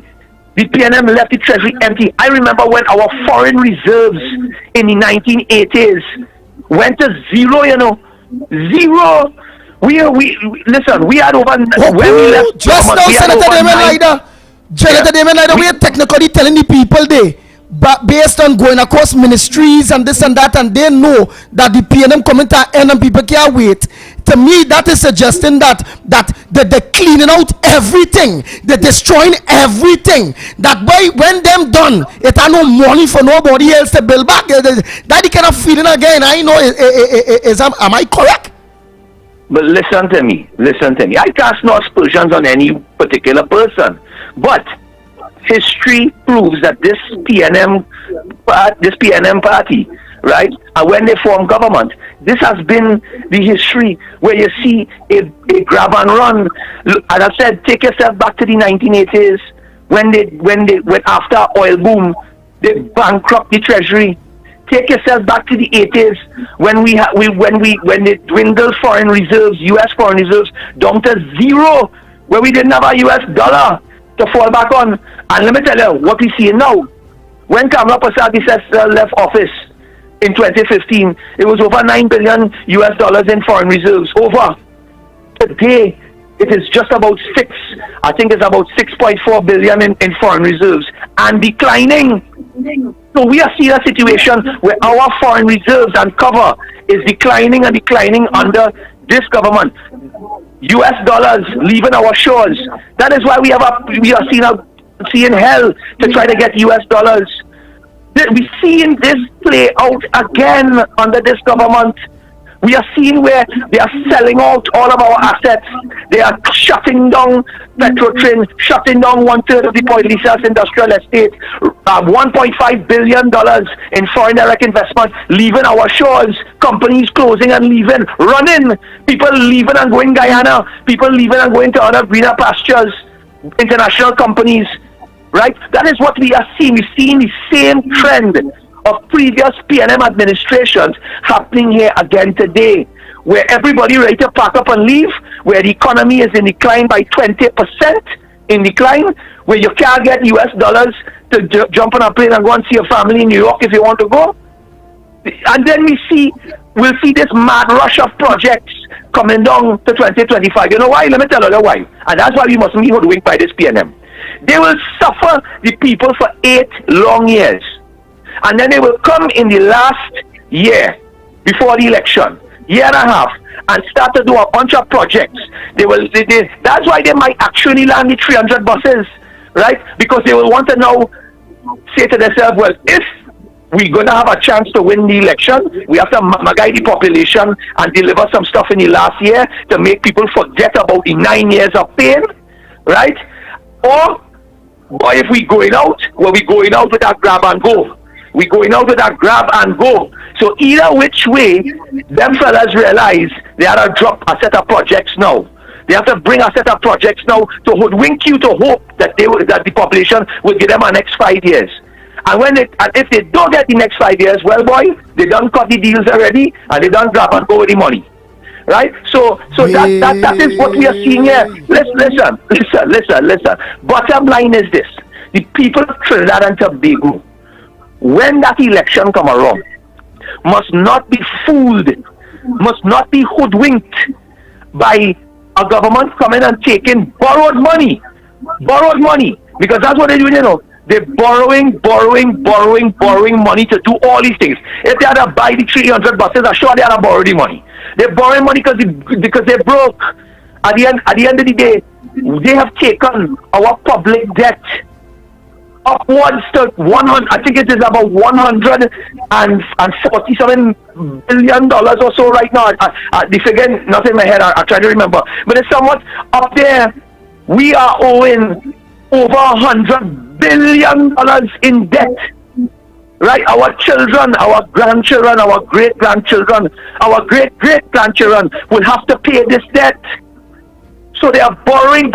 So that's why I say, do not be hoodwinked by a government that borrows money in the last couple of years here to shove a bunch of projects down your throat to make you believe that they're doing something for you, they're doing something to the increasing population that are falling below the poverty line, right? Where they give you a Balize t-shirt and a 500 inside the Balize t-shirt, right?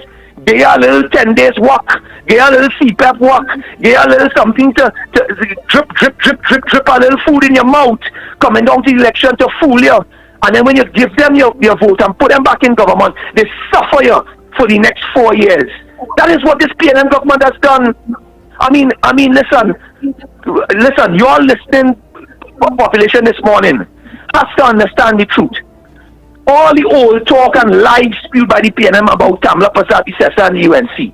In 5 years, that little lady, right, who had to manage a coalition of men, right, who had to hold that government together. She grew the economy.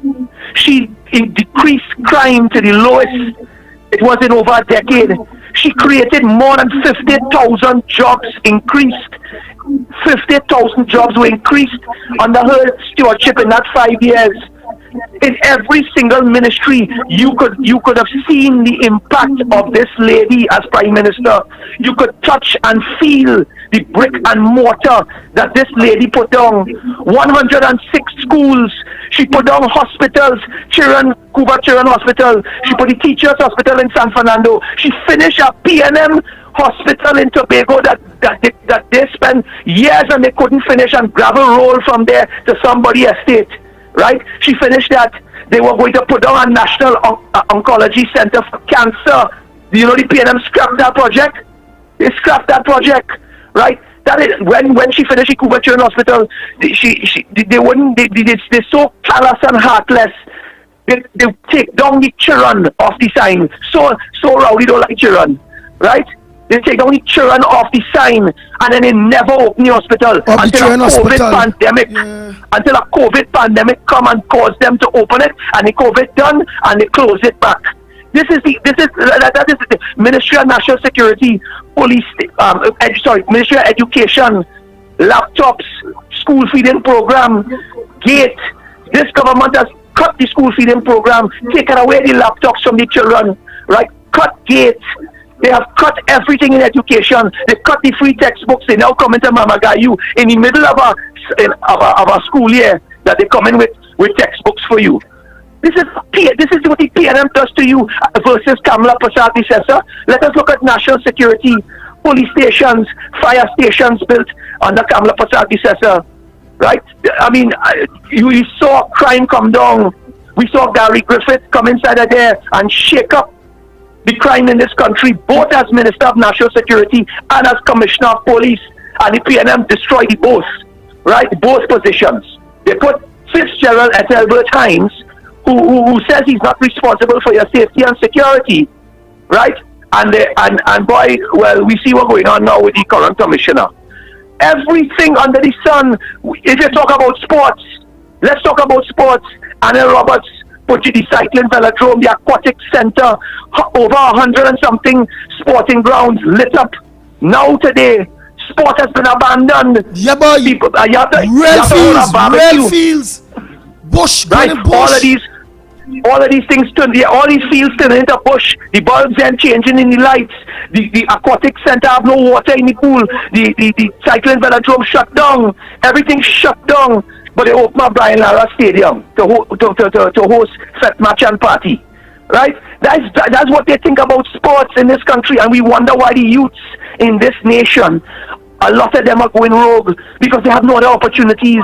Many of them seek opportunities through sport, and now when you see the breakdown in sport with our minister of sports that say if your own dog bites you, you're well bitten because she get removed from tourism and put into sport. Right? She didn't want to go there. She don't knock out sport. Right? So people of this country have to see what the PNM has done to sport. They have to see what has been done in all these various ministries. I mean, I could keep going on and on and on about every ministry. Look at the Ministry of Energy. This is the lifeblood of our nation. This is the biggest part of our GDP. This is what brings the foreign exchange into this country. This is what brings wealth and tax of the oil and gas companies into this country. We have seen them shut down Petrotrin. 1/3 of the Pointe-Sas industrial estate shut down under their stewardship. ArcelorMittal shut their doors and leave the country. We are seen at the depleting of gas reserves. Knowing we are not going to have new gas reserves until we're not going to see income from new gas reserves until 2028. That is what state that this country is in today under this PNM. So when you come and tell me, and I can keep listen, you just name me. Wait, for the people, Senator Damien Lider, just now, for the people who know, lock on, they may want to know what are you so fiery. Yeah. And the first time I actually getting you so fiery too. Let me get them an idea of what it is have Senator Damien Lider very, very fiery when it coming to a question that he posed in Parliament Trinidad and Tobago for those of you who now lock on. Let me give you a little taste so you all understand what have Senator Damien Lider in that fiery mood as he in today. Has this government decided to alter the system of projections in terms of ordering buses so that we don't end up in this major shortfall again? There are 8 years here now, Mr. President. Minister. Mr. President, 8 years. Remember, the senator keep talking about 8 years, and because it's Diwali, I wouldn't want to spoil the mood. But I can tell you, spoiler, what is strange is that in my first year of office as minister, I found a report that was commissioned by the former Minister of Transport under the then UNC government that said that some of the PTSC buses, as much as they were short, some of them were being used as hotels.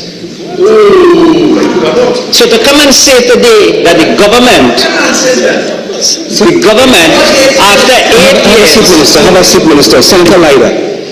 Senator Leiter, number one, do not let that happen again by way of an outburst when a minister is responding to a question. Allow the minister to answer the question. Minister. The President, this government didn't take 8 years. As minister, I have delivered 100 buses over the last 8 years. 100. And I intend to deliver another 300 before I demit office. None of these buses will be used as hotels. I give you that assurance. Thank you. Senator Leiter. So that's the what about this? Go ahead, Senator. So let me break that down for you. I'm gonna break it down for you piece by piece. Okay? I pose a question to the Minister of Works and Transport, Rohan Sinanan, as to what they will do to improve their procurement and their projections for procuring buses to ensure we don't end up in a crisis as we are today with the PTSC. Now, what crisis do I speak of for those who are now tuning in? What crisis do I speak of? I speak of a crisis that was well reported in the Newsday on June the 15th, 2023, where the General Manager, Patrick Gomez of the PTSC, admitted to a Parliamentary Public Accounts Committee that there were currently only 187 buses in service at this time, and that 79 of a possible 163 bus routes, were actually in operation, meaning that they were operating below 50% capacity in this country. This is a crisis. This is a serious question I posed to the Minister of Transport. The very first matter of business that this Minister of Transport did in what you just heard there, is to make a mockery firstly about, it's Diwali, and, I don't want to spoil the mood. And then all the colleagues in the back there, spoil it. Oh, God! They're encouraging them to spoil the Diwali mood. Yeah, spoil the Diwali mood, right? You heard it for yourself. I didn't make it up. You heard it. You just heard it. Start taking your piece by piece through this. So they do that. Then he comes, and in his response to a serious question, he completely avoids the answer and wants to talk about some allegation of some hotel or something of the sort back in that day. That is, I don't know nothing about that. This is 8 years ago. We are now 8 years later. People in this country are suffering. People in this country have to pay $30, $40 to take maxi taxi to go to and from work in this country. Many of them making $140 something minimum wage, and soon to be $164. Even at $164, when you minus $30 from your minimum wage and so on, you are suffering. You have to walk home with $100 in your pocket for your family after a day work, right? And this is how the man answers that, right? So then when he said that, when he came with that nonsense of an answer, that is when I could not sit down and allow him to make a mockery, not of us on the UNC, but to make a mockery of the citizens of Trinidad and Tobago, when he comes with that utter guttural trash and says that. So I opened my mouth on behalf of the people, and I said, what I said there in that clip was that, I said, what kind of answer is that? What kind of response is that? What nonsense am I hearing? That answer the question. People want to hear the answer to that question. And then, of course, the president stopped me. The president stopped me because he had to maintain the standing orders of the Senate. He was in his right to do so, and he had to maintain the standing orders, and he had to have me, silence myself, right? As much as I felt a level of passion for the people there, that you come in with a serious issue like this, and you come in to make a mockery in the answer, and then, so let's go further now. He then comes back to boast about delivering 100 buses during his 8-year tenure. And I have just indicated to you, and they can clear this up. I will research even further, but I've indicated to you that in 2018, 35 buses, under the PNM, 35 buses arrived and another 35 in 2020, all procured and purchased under the UNC. The UNC did this before they demitted office. They purchased 105 CNG and a few diesel buses, right? 105, and 35 were delivered in 2014, 35 delivered in 2018, 35 delivered in 2020, right? Under the PNM. Just like we 6 Daman vessels that are sitting in Coast Guard down in Stobers Bay, not patrolling our borders, allowing guns, drugs, illegal immigrants to wash into our shore, just like those 6 Daman vessels that they received in 2016 were purchased by Kamala Prasad Bissessar and the UNC to protect our shores. So they are living on the legacy of the United National Congress when these things arrive. So he answers the question and says 100 buses come. All right? And then he comes back and says, he's going to bring in 300 more buses before he demits office. Well, let me tell you something. He's accurate about one thing. The demitting of office. The part where he says when he demits office, part he's accurate about. I don't know if he will actually get the 300 buses in, but that part of demitting office, well, I'll say he's right about that part, right? But here we are. Listen, your listening audience have to hear this, Here we are, coming towards the end of a second term of a PNM government. 8 years have gone. There's just about 21 months left for an election. And he now coming to the nation to tell us that they're going through a process to procure 300 buses. You now doing that? Wow. You as a government allowed the situation to get so bad that only 79 out of 163 routes are being serviced by PTSC buses. You have reduced the PTSC to a point where only 17 buses depart from City Gate on a morning, and maybe only about 10 of them in circulation by the time the end of the day comes.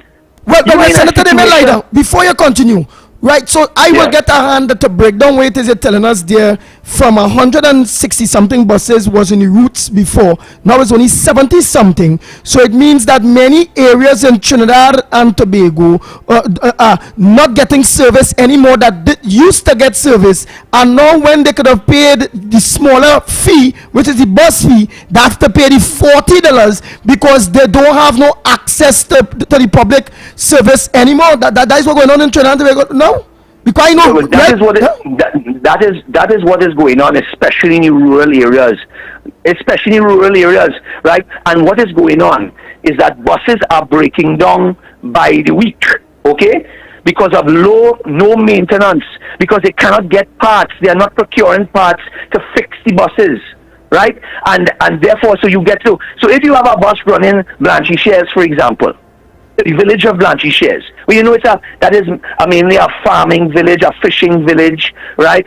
People are trying their best to survive out there. And so they have to, so many of these fishermen who could no longer fish because they removed the regular fuel.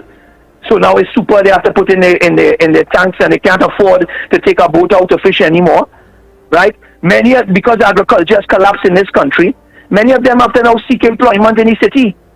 So they depend upon the bus in Blanchy Shares to take them to and from the city, right? And I'm just giving you an example. And if a bus breaks down there, what they will do, if they don't have parts to fix the bus, if they don't have proper maintenance to keep the bus running, what they have to end up doing is taking a bus from the city that would have gone on another route, let's say, the East-West corridor going all the way to Arima or whatnot. They have to take a bus from there and transfer that bus to the Blanchy Shares route. So what they're doing now is like a mix and match now. It's like you're patching a hole in a dam. There's more and more holes in the dam coming, and they're just trying to patch it up by moving a bus here, moving a bus there, but not increasing their fleet. 8 years later, they haven't increased their fleet, except for what Kamala Prasad Bissessar procured before she left office, and whatever else the minister claims he might have put. But whatever, you see, here's the joke, right? Let me tell you the irony of his answer. He boasts This man stands up there in the nation and boasts about 100 buses he put, right? And I don't already tell you, Kamla, 70 of them Kamla procure. But unless he have some other buses that I don't know about, right?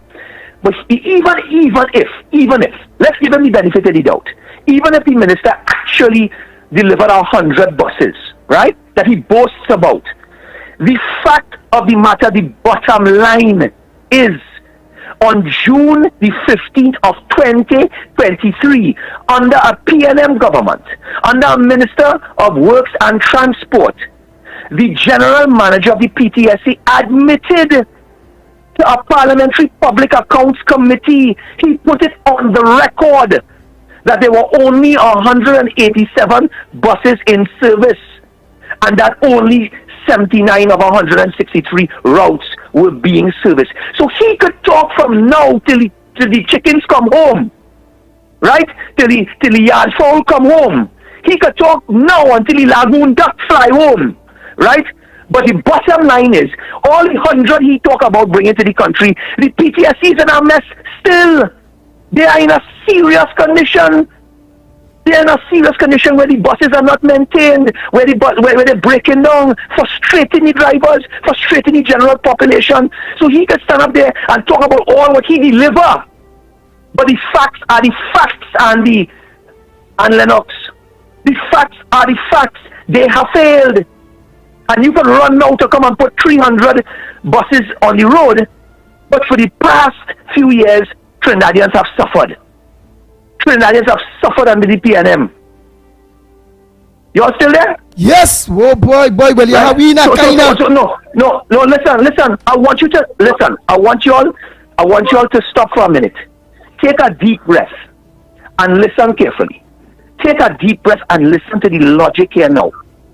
A minister stands up and boasts about 100 buses he has put. He has boasted about 300 he coming and that Trinidad and Tobago, that is Rohan Sinanan. Trinidad and Tobago Minister, right? Rohan Sinanan. I just call him the baddest Indian in the PNM. He boasts about this. But yet on Newsday, go back and watch the Newsday on the 15th of June 2023.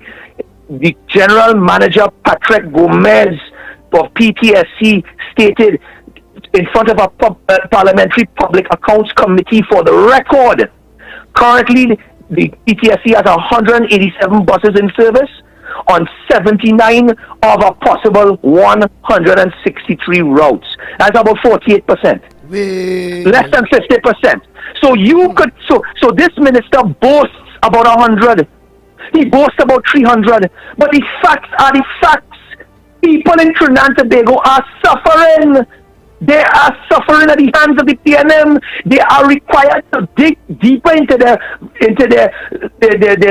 very light pockets, right? They are required to dig deeper into their pockets to now have to fork out $20, $30, $40 a day just to get to work and come back home. That is what the citizens in this country have to do. That is PNM caring for you. We love you so. We take good care of you. So we make you spend your money on on Maxi Taxi. That is how much they love you. They make all them little jingles and songs before the election. Sign my name with a gold and all kind of things to guide the population. They should make a song. We love you so. We take good care of you. And that's why we suffer you. That is what the song should be. We love you so. We take good care of you. Only the PNM can suffer you. Right? That is what they do. Only the PNM. You think UNC could do that? As Imbert would say? Only the PNM could do that. The facts are the facts, gentlemen. I asked a serious question in Parliament. And the minister made a mockery of that question. Undue Diwali season. He spoiled Diwali. He spoiled Diwali. Just like his colleagues asked him to do, he spoiled Diwali. To talk some nonsense about hotel. Me want to know where them PNM just take their girl to go. I don't want to know about that. I want to know, how do you deliver to the people of Trinidad and Tobago? How do you stop the sufferation? Everything going up, fuel prices gone up. They remove the subsidy from the fuel 5 times, 6 times. We are riot yet, as the Minister Imbert would have said. We are riot yet. And every time they do that, maxi taxi prices gone up. And you have less and less buses to take. This is a serious matter, man. You're making a mockery and a joke of it, and then coming to mamagai the population about 100 buses. Wow. Thank you so much. Oh boy, Senator Damian Lyda. That was Senator Damian Lyda again. Wow. Making a very serious issue. Your closing comments. You go ahead, Senator Damian Lyda. Well, my closing comments is this, right? Of course, thank you again, Lennox and Pitbull, for inviting me on your program. I was spellbound and deeply impressed, and I sense your passion and commitment. A true patriot, indeed. Go ahead, my friend. I thank you all for inviting me on your show. Thank you for giving me the opportunity to read out the facts, not the FAX, but the FACTS to the population, right? The facts about what is going on in this country, not by what the UNC's made up, but by what is actually out there in the public domain for everyone to consume. I thank you for allowing me to come on. I wish, it is a holy season. All of your listeners here, as we go to the ending of the season of Diwali, I wish to wish everyone a Shubh Diwali. We had an amazing time last night at the Diwali Nagar, where the political leader, Mrs. Kamala Prasad Bisesa, made a brilliant speech about the nation, a prime minister in waiting. This is a lady that has touched the hands of people on the ground. When she came off the stage, guys, she walked around the Nagar, through the length and breadth of the Nagar, touching the hands of citizens in this country, making herself available. People taking pictures with her. She shaking people's hands, talking with people, while the next four teeing off and playing golf. This is a lady that touches the hands of the people, that understands the plight of the people. When we return to government, these are the types of things that we are going to fix. These are the type of things like the bus service that we are going to fix. Safety and security, job creation. These are the things that we are going to fix when this population, who has woken up now to the ills of the PNM, put us back into office and send the PNM into the political cemetery. I thank you all very much. I thank you for the time. I will continue to fight. If the president had told me to stay quiet, I will abide by the rules. But I will not sit down and listen to anyone make a mockery of the citizens of this country. And with those few words, I thank you all very much for the opportunity to speak. It's nice. Thank you so much, Senator Damian Lyda. Wow, Lennox Smith, I was really thrown back. Really? Yes. I'm extremely impressed by his passion. But of course, the fruit of the pudding, as he has demonstrated, even though it is nostalgic, but certainly we yearn for the days when, of course, when a government or an official or a prime minister says that he or she is doing something, that it is done. And I think he is well placed, and no one can question his integrity or the veracity of what he would have said this morning, simply because it has been the experience. And experience, as everybody knows, is the best teacher, and he has, of course, demonstrated that in more ways than one this morning. So true. And I'm not surprised about the performance of Sinanan. He went up, of course, to a public open for all and sundry, all of Trinidad and Tobago, that cutting of the ribbon for the extension of the highway from Point to San Fernando, and then says, great is the PNM, inside of it. I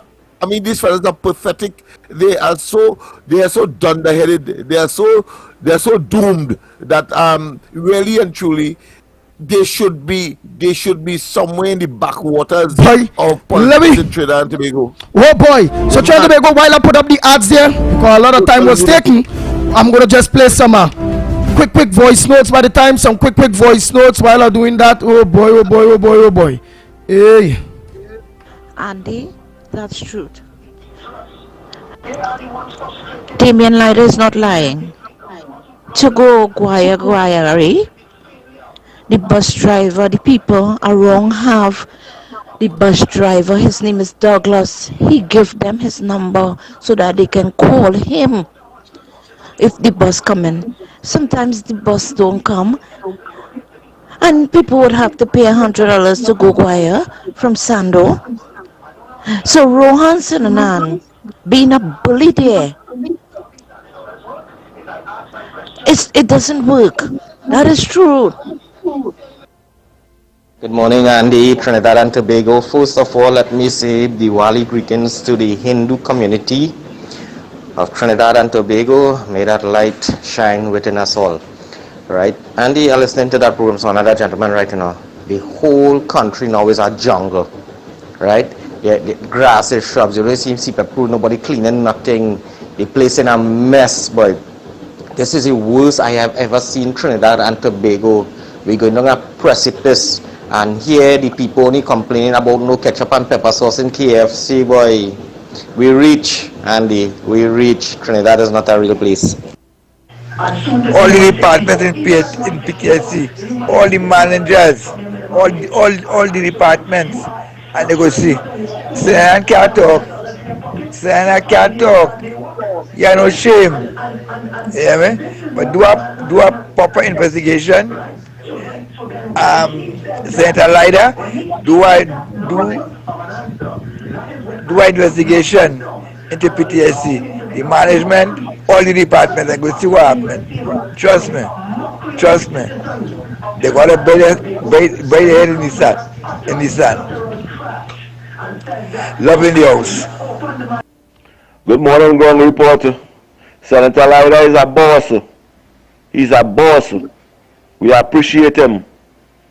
But it's amazing to see he asked Rohan Sinanan important question, and Rohan Sinanan talking about who hadn't sex in bus. Rohan Sinanan bringing 100 buses. You see he bringing 100 buses, and only 50% of the bus working. Rohan Sinanan. What are you doing with the bus and them? Your family company getting the bus and them to carry workers, or? And how come on the road we do have no CNG bus working? Companies buying them bus and them from all. Wait, don't call. Let me finish here. Kunji COP now, man. Yes, yes, every year COP there. From all, yeah. Them companies and them that dropping workers by Balize House. What bus they using? Oh boy. Trying to we go for a quick break and come back. When we come back, more right here on the Gong Report. We'll be back, and then we still have Mr. Researcher to break down the whole issue of TSTTB Mobile for you all, and Lisa Laga, the CEO of that company. That was there, then went across Work Massey, right? Then all of a sudden TSTTB Mobile, them or whoever, but same company, technically. Buy into Massey, buy over Massey. Oh, look at that, for $200 something million, and then all of a sudden find back herself into work, or wasn't, or was always working, or never leave. Or this is mind-boggling, and the researcher himself will carry us through and through this, whereby Cable and Wireless is the 49% owner. No, 51%. They have 51%. We, the people of Trinidad and Tobago, have 49%. And yet still, Lisa Laga come from Cable and Wireless, and end up reaching in TSTT too. Wow, and she a wrong long. What record she left? How this company TSTT working now? With her stewardship that she's still there and have not been fired for incompetence and mashing up the phone company. Look at B-Mobile today, too. B-Mobile was approaching, they used to rob we. Charge we plenty before the digital come in. Alright. The monopoly come and get caught. Alright. We start to get rates going down, ting. They selling the play. Right. They sell you to give me weekend, sometimes 2 days free and thing, and rope we nice. And then under the PNM and under Lisa Lagon, all of them. Look at the mobile TSTT today now, boy. The mash up TSTT, the mash up the mobile, boy. And them companies was making money. And yet still, those companies mash up under CEOs one of the two Lisa Laga, whoever, is maybe the CEO of or play a role in part of or part role in somebody in B-Mobile. But at the end of the day, whether it's how, whether it's who, and we paying CEOs big money, big money, perks, entertainment, them rich, and them still running weak companies year after year after year with failure after failure after failure after failure, boy. And you know, privately, if any one of we hire anybody in we company or in we little business, whether we selling snow cone and they're failing, you know, we're gonna run them. We're gonna say we don't want them and we own private things. But when it comes to the public institution where it's all that we own, how come everything crashing, everything mad? Them big boy CEOs and chairmen, them who gain thousands when the money come. To do what? Everything failing and them still gain thousands. Them instead take a pay cut. None of them, including Rowley, who going and get a pension, which is his salary amongst up the pension. You know, normally you get a pension, you get a little less, half your salary or whatever. Rowley passed the legislation for here the president. So if his money is $80,000 a month, Rowley pension will be $80,000 here the president. Well, you understand what's going on, you know? While all of we here had to take this kind of pain for them, you know? Man, let me take a break, yes, boy. All I really have to understand, you know? Aye. We take a break and come back. So we'll have researcher. When we come back, we'll take calls on Senator Damien Lida and some of the issues, and then we're going to have researcher. And then we'll have to leave a little time for hear the calls of what it is he open to you all and hear your reactions. Shiny and Ari Restaurant is open for breakfast, lunch, and dinner 7 days a week from 6 a.m. to 10 p.m. 67 Western Main Road, St. James, opposite Standards. Serving local breakfast items like sada, fry bake, roast bake, and pies. With all your favorite local fillings. Assorted lunches available from 10 a.m. to 3 p.m. Get pilau for $25 or get combination lunches from $25 to $40. They also have soup specials as well as crab and dumpling. From 6 p.m. have dinner on the pavement a la carte with burgers, fry nuggets, gyro, and just about anything you can think about. Call 382-9347 to place your order. Shiny and Ari, Main Road, St. James, open 7 days a week.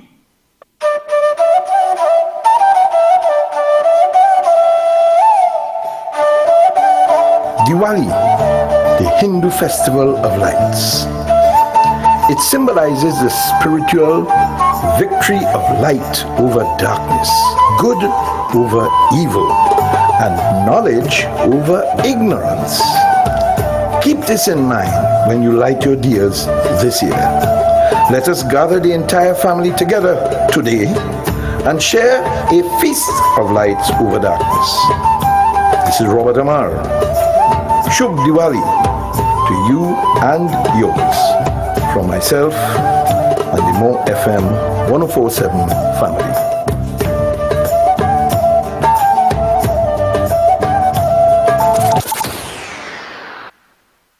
The rainy season is here, so be weather smart and change your tires to handle the nation's wet roads. After all, you don't want to be the one to cause any accidents, do you? So why not check out Racetrack Wheels right now? They're the only one that gives you quality tires to hold the road properly. And to top it off, Racetrack Wheels carries all sizes of tires for all makes of vehicles. They are the sole distributors for Salem and Achilles tires. These tires carry a full manufactured warranty and is the #1 tire for comfort and performance in this rainy weather. We have the latest rims in all sizes, all at drastically low prices. We also do blank wheels that could be drilled to your vehicle specification. It's all about new technology and keeping ahead of the game. So hurry on down to Racetrack Wheels, 3 locations. 330 Eastern Main Road, Aruca, 82 Bethany Road, Bucco, Tobago, and 64th Southern Main Road, Chase Village. Or call 285-9168. So my friend, take it from me and be weather smart this season and change your tires right now at Racetrack Wheels.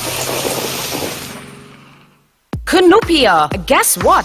DG Homes' newest gated community, Daniel Estate, opens up the possibilities on the 30th of September for that new lifestyle with its beautifully designed 3 bedrooms, 2 baths, modern interior finishings with a superbly manicured landscaped front and backyard homes starting at $1.65 million.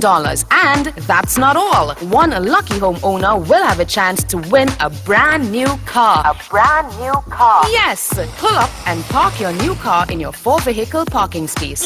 Limited availability. So, what are you waiting for? Email us at info.dghomes@gmail.com or call 691-5659 for info to register a viewing. Beautiful home, beautiful car, beautiful life. Home is DG Homes, Daniel Estate, Canoopia. NLCB approved. MCC presents the best of all worlds. Chicken curry versus curry chicken. That's right. On the 12th of November is that cricket is food. Live cooking on the spot. Live DJs. I'm not coming to work today. From FM 104.7. The action starts 11 a.m. at Z's Food Cess in Malabar Arena next to Pro Sports Bar. Enjoy your choice of curry chicken or chicken curry with hot roti for only $50. November 12th. Brought to you by MCC the Superstar and powered by More FM 104.7. Chicken curry versus curry chicken. The best of both worlds. You're looking for sweetness to put inside a basket. Chicken curry versus curry chicken. November 12th from 11 a.m. Tickets only $50. Put food on your table. ADC is affordable. Shop at ADC Supermarket, Cleaver Road. A very comfortable and clean environment. These prices are unbelievable. Come see for yourself. We have the best alcohol prices. Don't miss out. Get those specials on liquor. Put food on your table with ADC Supermarket, conveniently located at number 4 Cleaver Road in Arima. Every Friday and Saturday is real vibes and live entertainment from your very own DJ Christian on Friday and Saturday. Everyone is talking about ADC Supermarket. Shop in comfort and in a clean environment with the best prices for all your grocery needs. Secured parking. Remember, free delivery. Put food on your table. ADC is affordable. ADC Supermarket, number 4 Cleaver Road in Arima. This season is auspicious, KFC so delicious, a deal that celebrates us. Diwali delight, KFC. Diwali delight, packed with veggies and it tastes so right. Diwali delight, it's a taste that unites. Together we light up the world. Your taste buds will be delighted this Diwali season. Bite into the Diwali delight offers from KFC. Enjoy our veggie sandwich for $29.95. Shubh Diwali from KFC. We all come together in full support of the International Star Child. Stand up! Get ready for Legends, a tribute to the International Star Child on Saturday 11th of November at Kirby Sports Bar Lounge, opposite Derrick Road in Chase Village. No, you stop it. No, you stop it. The action kicks off from 9 p.m. Admission only $50 before 10 p.m. Show your support as we all come together and pay tribute to the International Star Child. Your DJs, the massive Dr. Hyde, Executive Class, the Hitman Howie T, and much more guest DJs passing through. So remember, we're showing full support for the International Star Child. On Saturday, November 11th, we're heading to Curry's Sports Bar and Lounge, opposite Derrick Road, Chase Village. Having to lose someone you love is already hard, so funeral services and arrangements should be made easy. And at David Guide & Son, that is what we guarantee. We guarantee our customers exclusive services at affordable prices. Our services include funeral pre-arrangement packages, casket customization, great customer service, and the latest in body preparation technology, and the best fleet of vehicles to give your loved ones the send-off they deserve. With 4 convenient locations, feel free to call us or visit us at Port of Spain, 623-4906, Couva, 636-2435, San Fernando, 610-5062, and Point Fortin, 610-9200. With full funeral packages starting from as low as $7,500, call David Guide & Son Funeral Services today. David Guide & Son Funeral Services. Distinctive, not expensive. Looking to complete your home or business project? Well, the place is Michelin Hardware. We carry a large selection of roofing and plumbing supply, lumber, steel, water tanks, tools, and more. Get your sand, gravel, sand filled by the bag, yard or load. No one beats our prices. Visit us at M&R Building, number 97, Eastern Main Road, Aruka, or call 646-2144. WhatsApp 327-7761. Michelin Hardware. More FM 104.7 Icons Can Cook is back. This year, we team up with Hearty Food Supermarket again. More FM and Hearty Food Supermarket Icons Can Cook 2. Saturday, 25th November 2023 at Hearty Foods Car Park, on Queen and Susano Street, Arima. The fun starts at 1 p.m. and we eat, drink, lime, and have a time all the way till 10 p.m. Who will take the grand prize and the Icons Trophy this year? Get tickets from any 104.7 FM staff member, Hearty Food Supermarket, or at the radio station to taste the hand of your favorite Icon team for just $50. More FM and Hearty Foods Icons Can Cook 2. Saturday, 25th November 2023 at Hearty Foods Car Park in Arima. Get your tickets now. Now. Let me see. Trinidad and Tobago. Our son of the soil holds his first signature concert in the Southland.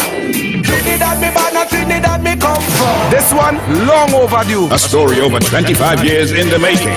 Yeah, don't let nobody tell you you can't make it in life. From Tunapuna to La Hoketa. From the corner to the studios, always had that dream. So I know we got more love in a Trinidad and dating. And from Studio 53 to the world. Don't you know your love is so divine? On Saturday, 25th November, San Fernando Hill. Get ready for I Sasha, my first concert. I Sasha, I'm doing this with the people and for the people. Come out in your white garments as I Sasha and the Cornerstone Band lift TNT up with love. South is love. South is the destination. So they don't know, make it a day to remember. Put it down in the calendar. The 25th of November. I Sasha, my first concert. Wear white. Powered by Iowan Fireworks. Add some value to your good times with a Wow Bucket from KFC. You have no time to cook cause you're stuck in traffic. You're working late, don't worry, we got it. Life hectic, KFC's on flick. For real value, come get it. Wow Bucket, wow, get down now. When you only go where you're liming. Wow Bucket, good for every bucket. Together is better with a Wow Bucket. Hungry for deals? Get a Wow Bucket from KFC. That's 7 pieces of delicious mouth-watering chicken and 4 sides for only $115. Only from KFC. Ladies and gentlemen, they have arrived! The NLCB Scratch Gem 8 crew! Introducing Diamond 8, Emerald 8, Ruby 8, and you are? Hi, Kevin here, newest member of the Scratch Gem 8 crew. So, tell us, Kevin, how did you join this winning crew? Easy, I just play all 3 games and win a set of money one time. Now, they can't talk to me. Shine bright! It's Christmas! Scratch the Gem 8 crew and win big! There's over 19 million in cash to be won! Don't miss your chance. Visit any NLCB lottery center, scratch the Gem 8 crew, and shine bright today. Players must be 18 years and over. Please play responsibly. Scratch that, and win plenty cash. NLCB Scratch, yeah. Make someone smile for Christmas. Make a broken heart cheer up. Give generously to the Salvation Army. On a child's face, put a nice smile. Do it for the birth of the Christ child. Give generously to the Salvation Army. Give generously to the Salvation Army Christmas kettle drive at a location near you. Merry Christmas, Trinidad and Tobago. Give generously, trust God, to the Salvation Army. With Mikey K, Andy Williams, and Lennox Smith. Oh boy, we are back. Time check, we had a lot from Senator Damian Leiter. based on some stupidness that Senator Rohan Sinan bring across. Right, we still have our next interview to come. So the lines are open to Trinidad and Tobago. The numbers to call 229-0251, 229-0251 or 239-5120, 239-5120. Or give us a WhatsApp call and send your WhatsApp voice notes, because we'll be playing some WhatsApp voice notes again at 366-3053, 366-3053. The lines are open, Trinidad and Tobago. What's on your front burner? It may not be what on mine. It may not be what on Lennox Zone. It may not even be what on Senator Damian Lyda talk about. What's on your front burner? What's supposed to make news that not making news? The lines are open. Oh boy. Morning, caller. Good morning, Ground Report. Andy, Lennox. Firstly, I want to compliment, well, I shall say Happy Diwali to the Hindu community of Trinidad, and by extension, the people of Trinidad and Tobago. And as she so said, Senator Lyda, Diwali is the good over evil and light over darkness. I want to tell Rohan Sinan and all the dressing you could dress up in, a big Diwali celebration, I think. And as they say, show me a liar and I'll show you a thief. And I want to tell Rohan Sinan on this. You have been lying to the population for too long, since with all the acquisition of the boats and all the things and what you have been doing. In fact, you all boasted that even the best Indians they have in Trinidad and Tobago is in the PNM, and all this set of rubbish and whatnot, I think. But here it is. Everything is being exposed. I am disappointed with one thing that Damian Lyda said, Senator, that is, that, you have to abide by the speaker thing and, you have to, I am saying this. The speaker is a creator of the PNM. And when you watch yesterday, Andy, I want to draw your attention to something, Yesterday I was watching the debate. Well, Tuesday was the Senate sitting, and they were debating the procurement regulations, because there's some things that the PNM want to exempt from the procurement. Again, some more things they want to exempt. Right. Go ahead. And this is with medical supplies and the financial transactions and whatnot. That the government want to delete from that. And I am saying is this, that when I listen to this thing, Andy, and when the Senator Tim Gopi Singh, Jayanti Lakshmi Dayal, and all these people, when they made their contribution, you could see it was deliberate by the President of the Senate, the freighters, the PNM stooges too.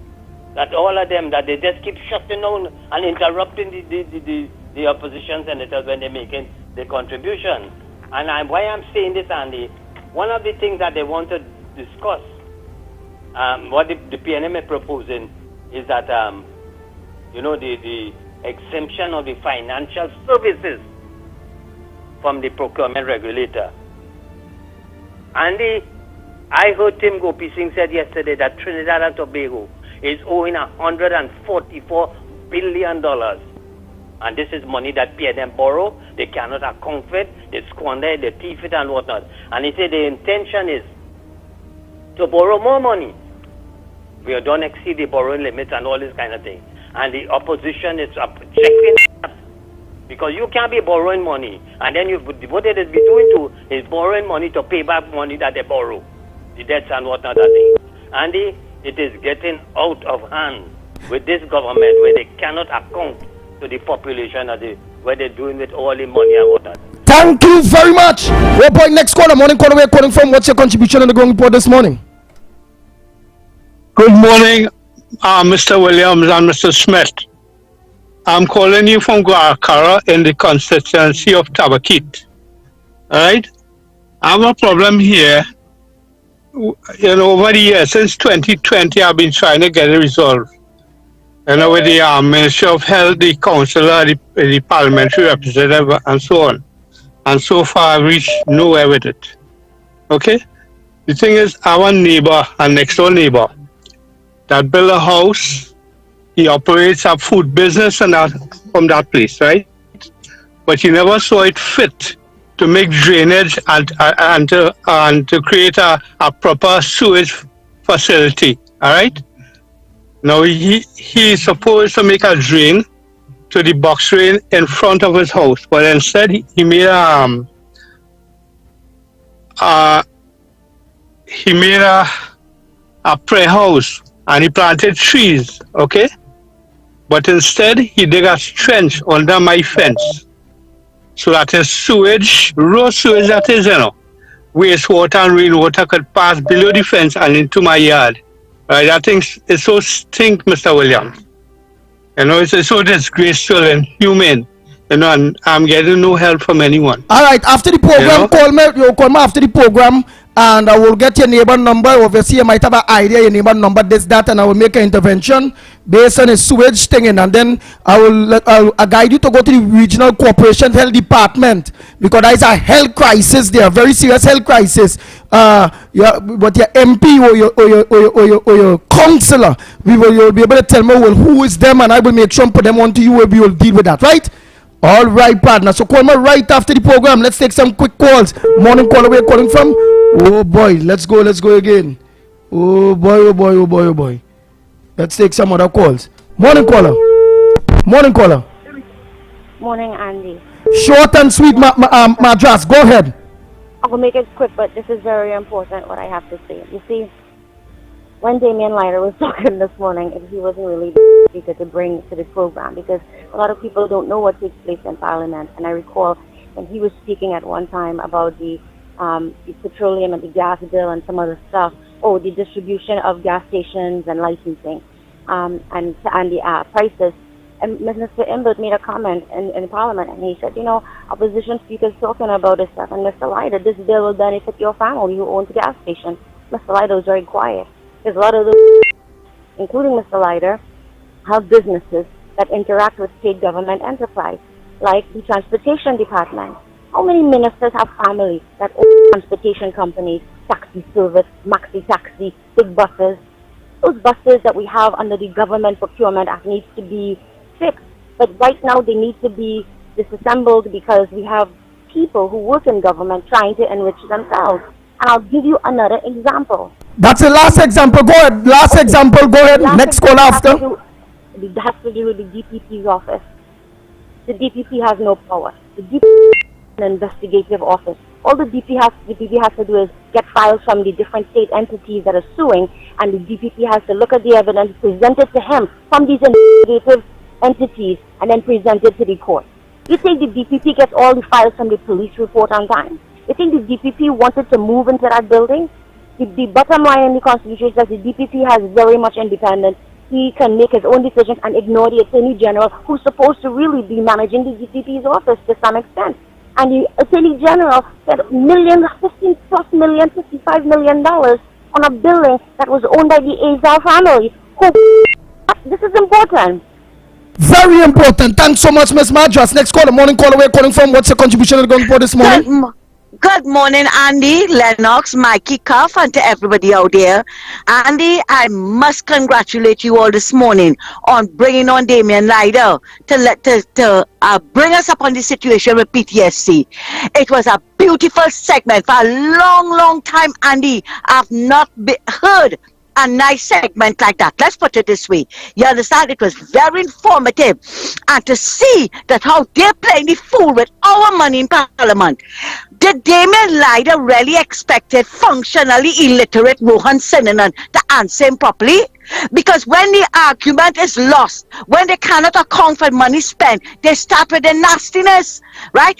If the PNM was using the buses as hotels, that don't make it that the UNC was doing the same thing. He forget when Donna Cox come and tell us how much money PNM was owing PTSC for renting the buses. They bust PTSC and all they coming now, and look at him, he have no shame to come and talk about he brought in 100 buses. This time it was buses that was ordered by the UNC government, the partnership government, and we will never forget the bacchanal with he and Harry Raghunandan with those buses when he wanted to order them. You remember that? And they fired him from they suspended him from being in the PNM.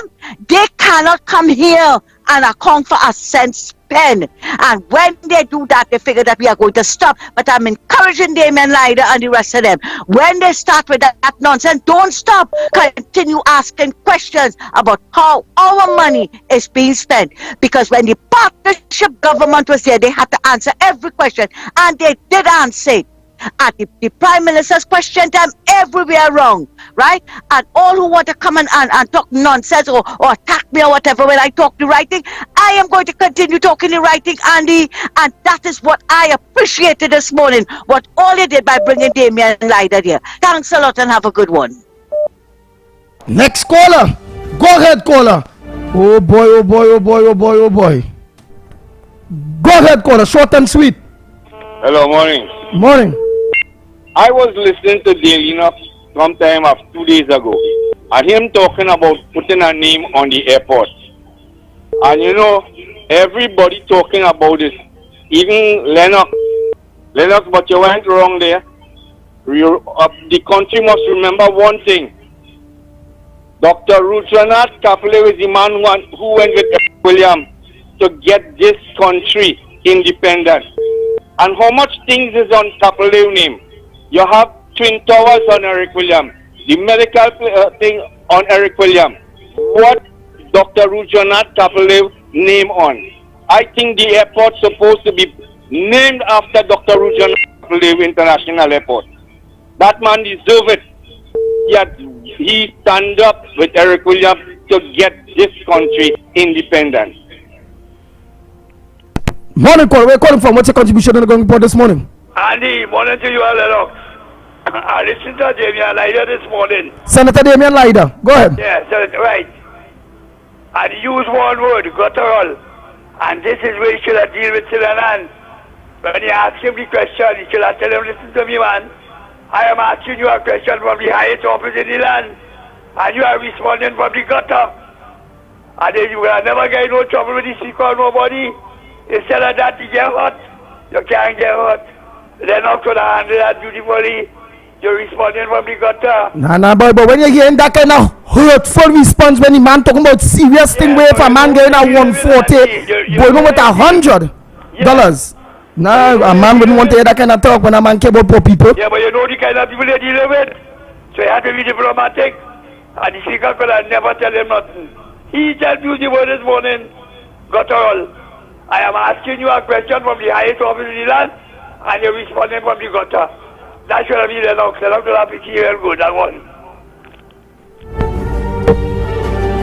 Oh boy, oh boy, oh boy, oh boy, oh boy, oh boy, oh boy, oh boy. Oh, sir. Morning caller. Short and sweet. We gotta get on to researcher. Go ahead. Andy, you hearing me plain and clear? Yeah. And I agree with Senator Lila.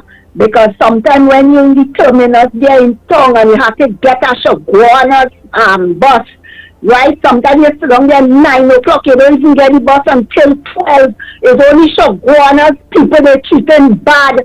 Arima, Granny, all the buses and them running good. But you see Shoguana's bus, they having the people uncomfortable. They're too wicked, they're treating them too bad. Right? Oh boy, oh boy, oh boy. Nice. Go ahead, caller. Pleasant good morning, sir. Good morning to you. Five Rivers Aruka here. Go ahead, Five Rivers Aruka. The people who vote for Dr. Rowley is who is responsible for everything is happening now. But I hope in 2025, they don't go back and make that mistake a third time. Great is the PNM. Yeah, all you have a nice day. Thanks a lot. Great is the PNM you end that with, boy. And we love you, so we take good care of you. Only them are the plan. We love you, so we take good care of you. Only them understand. What have they understand? Property tax. Fishermen can't fish again because they get them they go on with the regular. What? No drugs in the pharmacy. What? The education system in a mess. What? Tobago getting damaged at this point in time because the crime rates go on, of course, in Tobago. So we have a little tourism. Which the real tourism in Tobago is really the East Indian community of Trinidad. Yeah. Local tourism. Them going to want to go across when they realize all that bullet scientists share in Tobago they know, you know. And great is the PNM. Understand all you? Understand. Hey, Kingsley. Oh boy. No longer near Kingsley. Oh boy. So Charlie, because the lines are open. While after, we're going to take one more call. And then I will organize and get on to Mr. Researcher. It's very important we get to the next topic. Go ahead, caller. Oh boy. Oh boy, look at that. I now calling your name and you up here. Go ahead. Well, I must say, Andy Williams, you are doing a very good job. I just want to advise you that get more MPs of the UNC, more senators of the UNC to bring it to the public domain, because they know how the mainstream media do not do what the ground report does do. And it seemed that everybody was welcoming this morning of hearing the Senator Day speaking. So I advise you to try to get on to more the female too, the MPs, more hit Michelle Benjamin. Let me hear the plan, let me hear what's the scene, let me hear what's going on. And it's a very good job you are doing. You are bringing the MPs and the councillors to the people. And that's why we are saying that Grandy for Andy, Andy for Grandy. That kind of move that you are doing, Andy, you are bringing the people also close to the MPs and the councillors and all these people. You are doing a very good job. We need more people when the Go Report calls, especially councillors and the MPs, answer your phone. This is the platform to send your message and your news out. This is what the base is. This is here the base. Here is the base. And when the base is here, the base is looking to go on at a station and at a way where you know is 100% PNM, 100% PEP. Come where you know is your base. Come where you know is your people. Because that what PNM, Fisher Hines is not going on a program. We know, go ask him questions. He's not doing that. Dr. Rowdy is not going on no program. Right? Dr. Rowdy go on I. He love to go on I, because you know all of them, most of them is PNM, and they go ask him question that he feel comfortable. So I am saying this. If we as UNC could take the same advice, what the PNM is doing, because the PNM is not going on no media, and I see in UNC want to go on PNM programs, on bias programs against Kamala and laugh and talk. These people are traitors. So Andy, again, I want to thank you for bringing on the senator, and I ask all MPs, all councillors, all chairmen and mayors, this is the platform, this is the base, this is where you hear the UNC callers, this is where you hear the UNC supporters, this is where you hear the UNC family, this is where you hear Trinidad and Tobago. Thank you very much. This is where we'll also hear the independent people. This is where we'll hear the people that not for political party but will first put God, your family first, God, then your family. Yeah. This will get the patriots, the real Trinbagonians. That's people who will put their God and their family first before any race, religion, or politics that is destroying our country. And Kingsley is so correct. Oh boy. So by the meanwhile, Lennox Smith, this he did answer, but it kind of long, and I don't want to, which is Brother David Mohammed, because I want to go into his thing very, very serious. Senator Brother David Mohammed, he did send back a response to yesterday's program again. Right, that is the power of the program. Right, the power of the program to Anil Roberts, stating why the stadium, the airport must be named after Eric Williams. Yeah, he said he got some good points from Senator Anil Roberts. Some of the things he said he made sense with. He said, but the part we don't understand is the part where Anil say he was a PNM. He said that is what he was never. He was never no PNM. So he claimed him on that. That is Uchios to the substantive issue. Why Eric Williams? and that clears him as far as his association with the party. Maybe he believes that because of the association or the alleged association, there is the perception that he is not objective in terms of recommending Eric William. But of course, if one puts an objective analysis to that, Eric William could never be part and parcel of the discussion. The man that is closest to it, and somebody raised another one, Apelio, but certainly I would prefer something closer to Pazio Pandey, and the fact that possibly people will also accuse him of being pan-African, so much so that he would leave out, of course, his Indian brother. So he could be accused of being that bias as well. So to avoid that, boy, so much time passing. You cannot disassociate Pandey with that airport in more ways than one.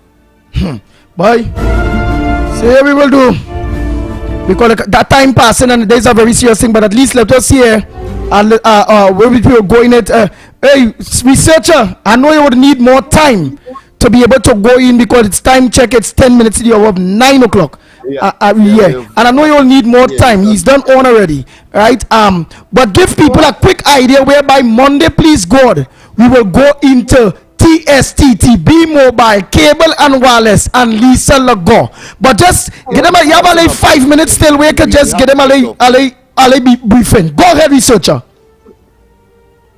Oh boy. Oh boy. Are you there? Researcher. Yeah, well, time is upon us, and it will be difficult for him to even do that now in less than 5 minutes. Yeah. I know he's a seasoned campaigner, but I don't know if there's a communication problem. Yeah, we need to get a taste. Just a taste for Monday, please God. What he had to say. Yeah. So that we can elaborate on Monday. People will, of course, morning. Leave it on their dial. Nice. Director Cuffs. Yes, we hear Indian man researcher. Just get them a little taste. You have like 5 minutes to get them a little taste in what we're going to deal with on Monday, please God. TSTT, B Mobile, Cable and Wireless, and Lisa Lago, and Massey Communications. Agard. Go ahead, researcher. Boy, well, here we touching everything. Here we're going on, Andy.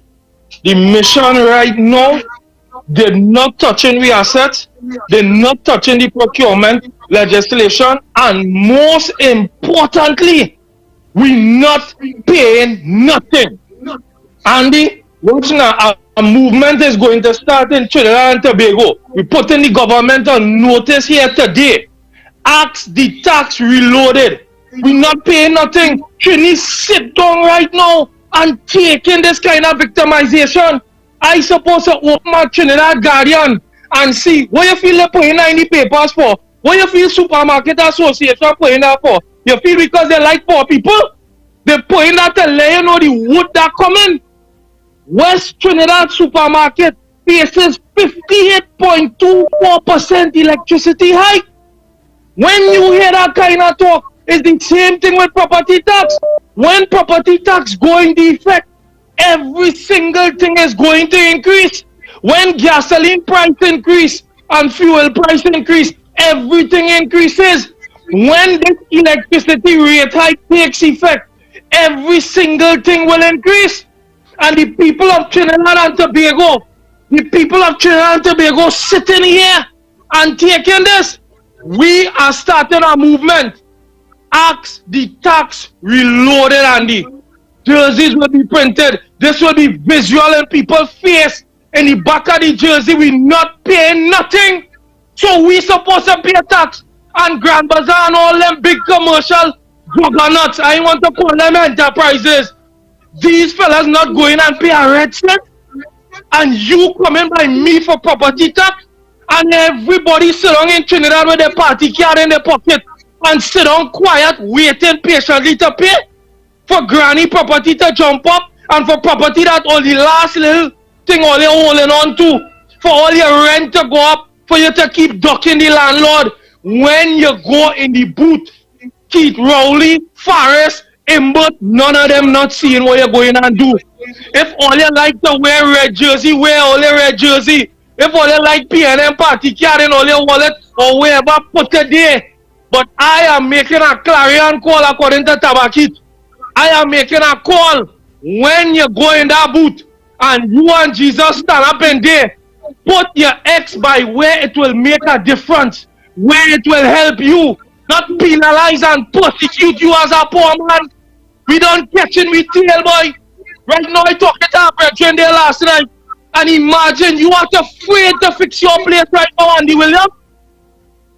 You're afraid to fix your place. Why the man paying tax on nail in the hardware?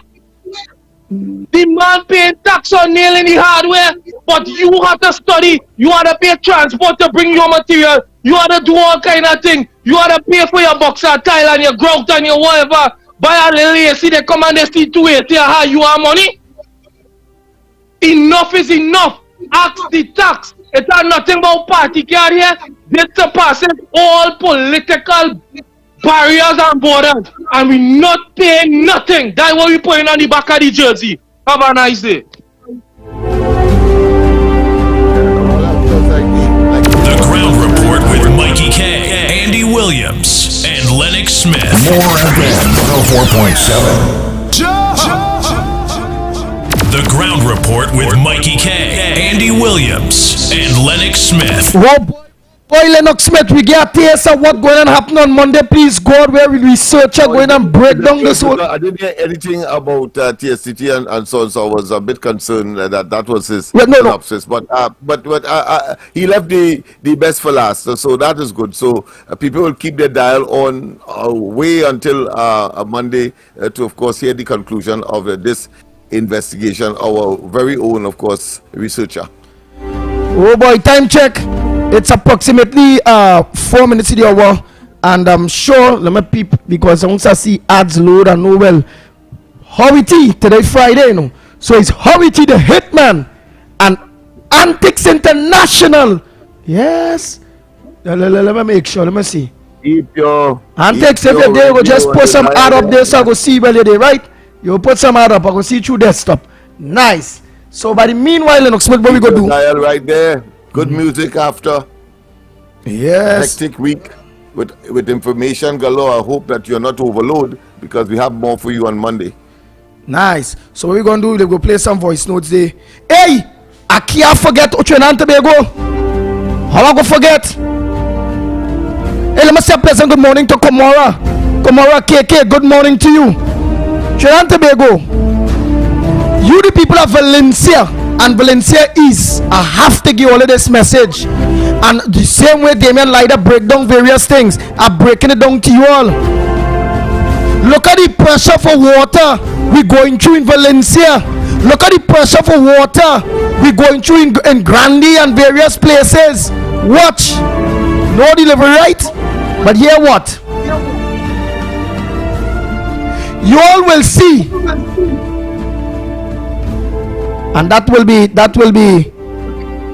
or you will see MP Monroe today. Remember MP Monroe? No, the Council of Valencia East. That lady, I think it's Phillips or wherever the Council of Valencia East name. Never come and support the people of Valencia.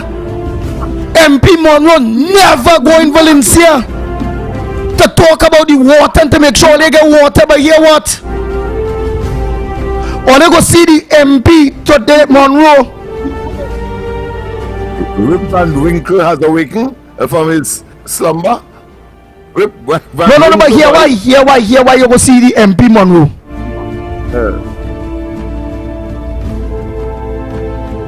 You're going to see the MP Monroe. Right. Bam. I mean, you know, I just have to make sure I get all the information. Oh, we're going and see MP Monroe, right? We're going to see him today as they have their Diwali celebrations today in Valencia. So MP Monroe go be there the councillor for Valencia East, that lady who take over for Terry London, going to be in Valencia for the Wali. They come in today with smiles and greetings to you, the people of Valencia and environs. Yes, we love you, sir. We take good care of you. Happy Diwali to you. Yeah. Sitaram. They come in and tell all of that. Sitaram. But when it's all under pressure for the water, you can't see MP Monroe. No, the council for Valencia East. No, the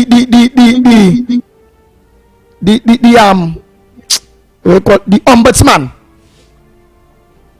So Valencia people, when they come to tell all the Sitaram, the alderman. Yeah, the alderman. Yeah, the alderman.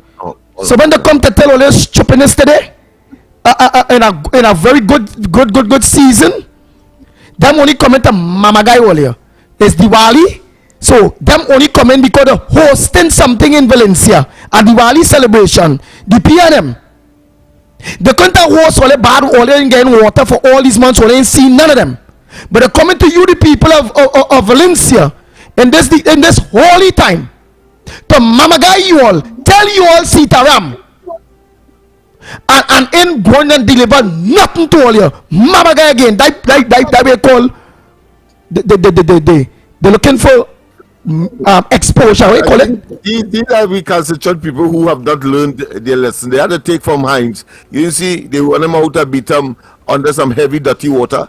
But so let them go ahead. Right. Let them learn from experience. Nice. So we will deal with David Mohammed Monday. We will deal with also with researcher on Monday.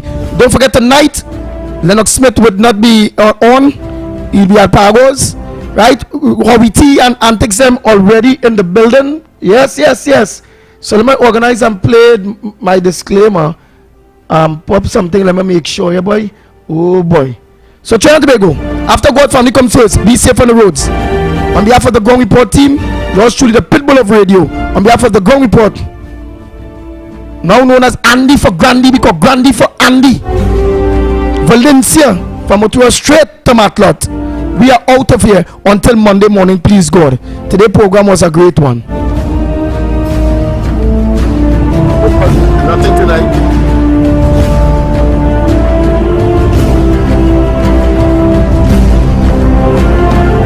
Disclaimer. More FM Limited, its owners and associates, accepts no responsibility for statements made by the talk show hosts or their guests. More FM Limited does not endorse any of the information provided during this commercially booked segment as the truth. That you have to judge for yourself. We, however, reserve the right to question statements made. But in this time of misinformation, government-controlled media and corruption, it is sometimes hard to get the truth. But we must try. It is not our intention to discriminate or annoy anyone. We believe it is our constitutional right to free speech, to voice our opinion, and our duty to the population and country to expose the truth. More FM Limited takes no responsibility for the opinions of others. Antics! The People's Champion Station. More FM. More FM. 104.7. The People's Champion. Get it on! The rainy season is here, so be weather smart and change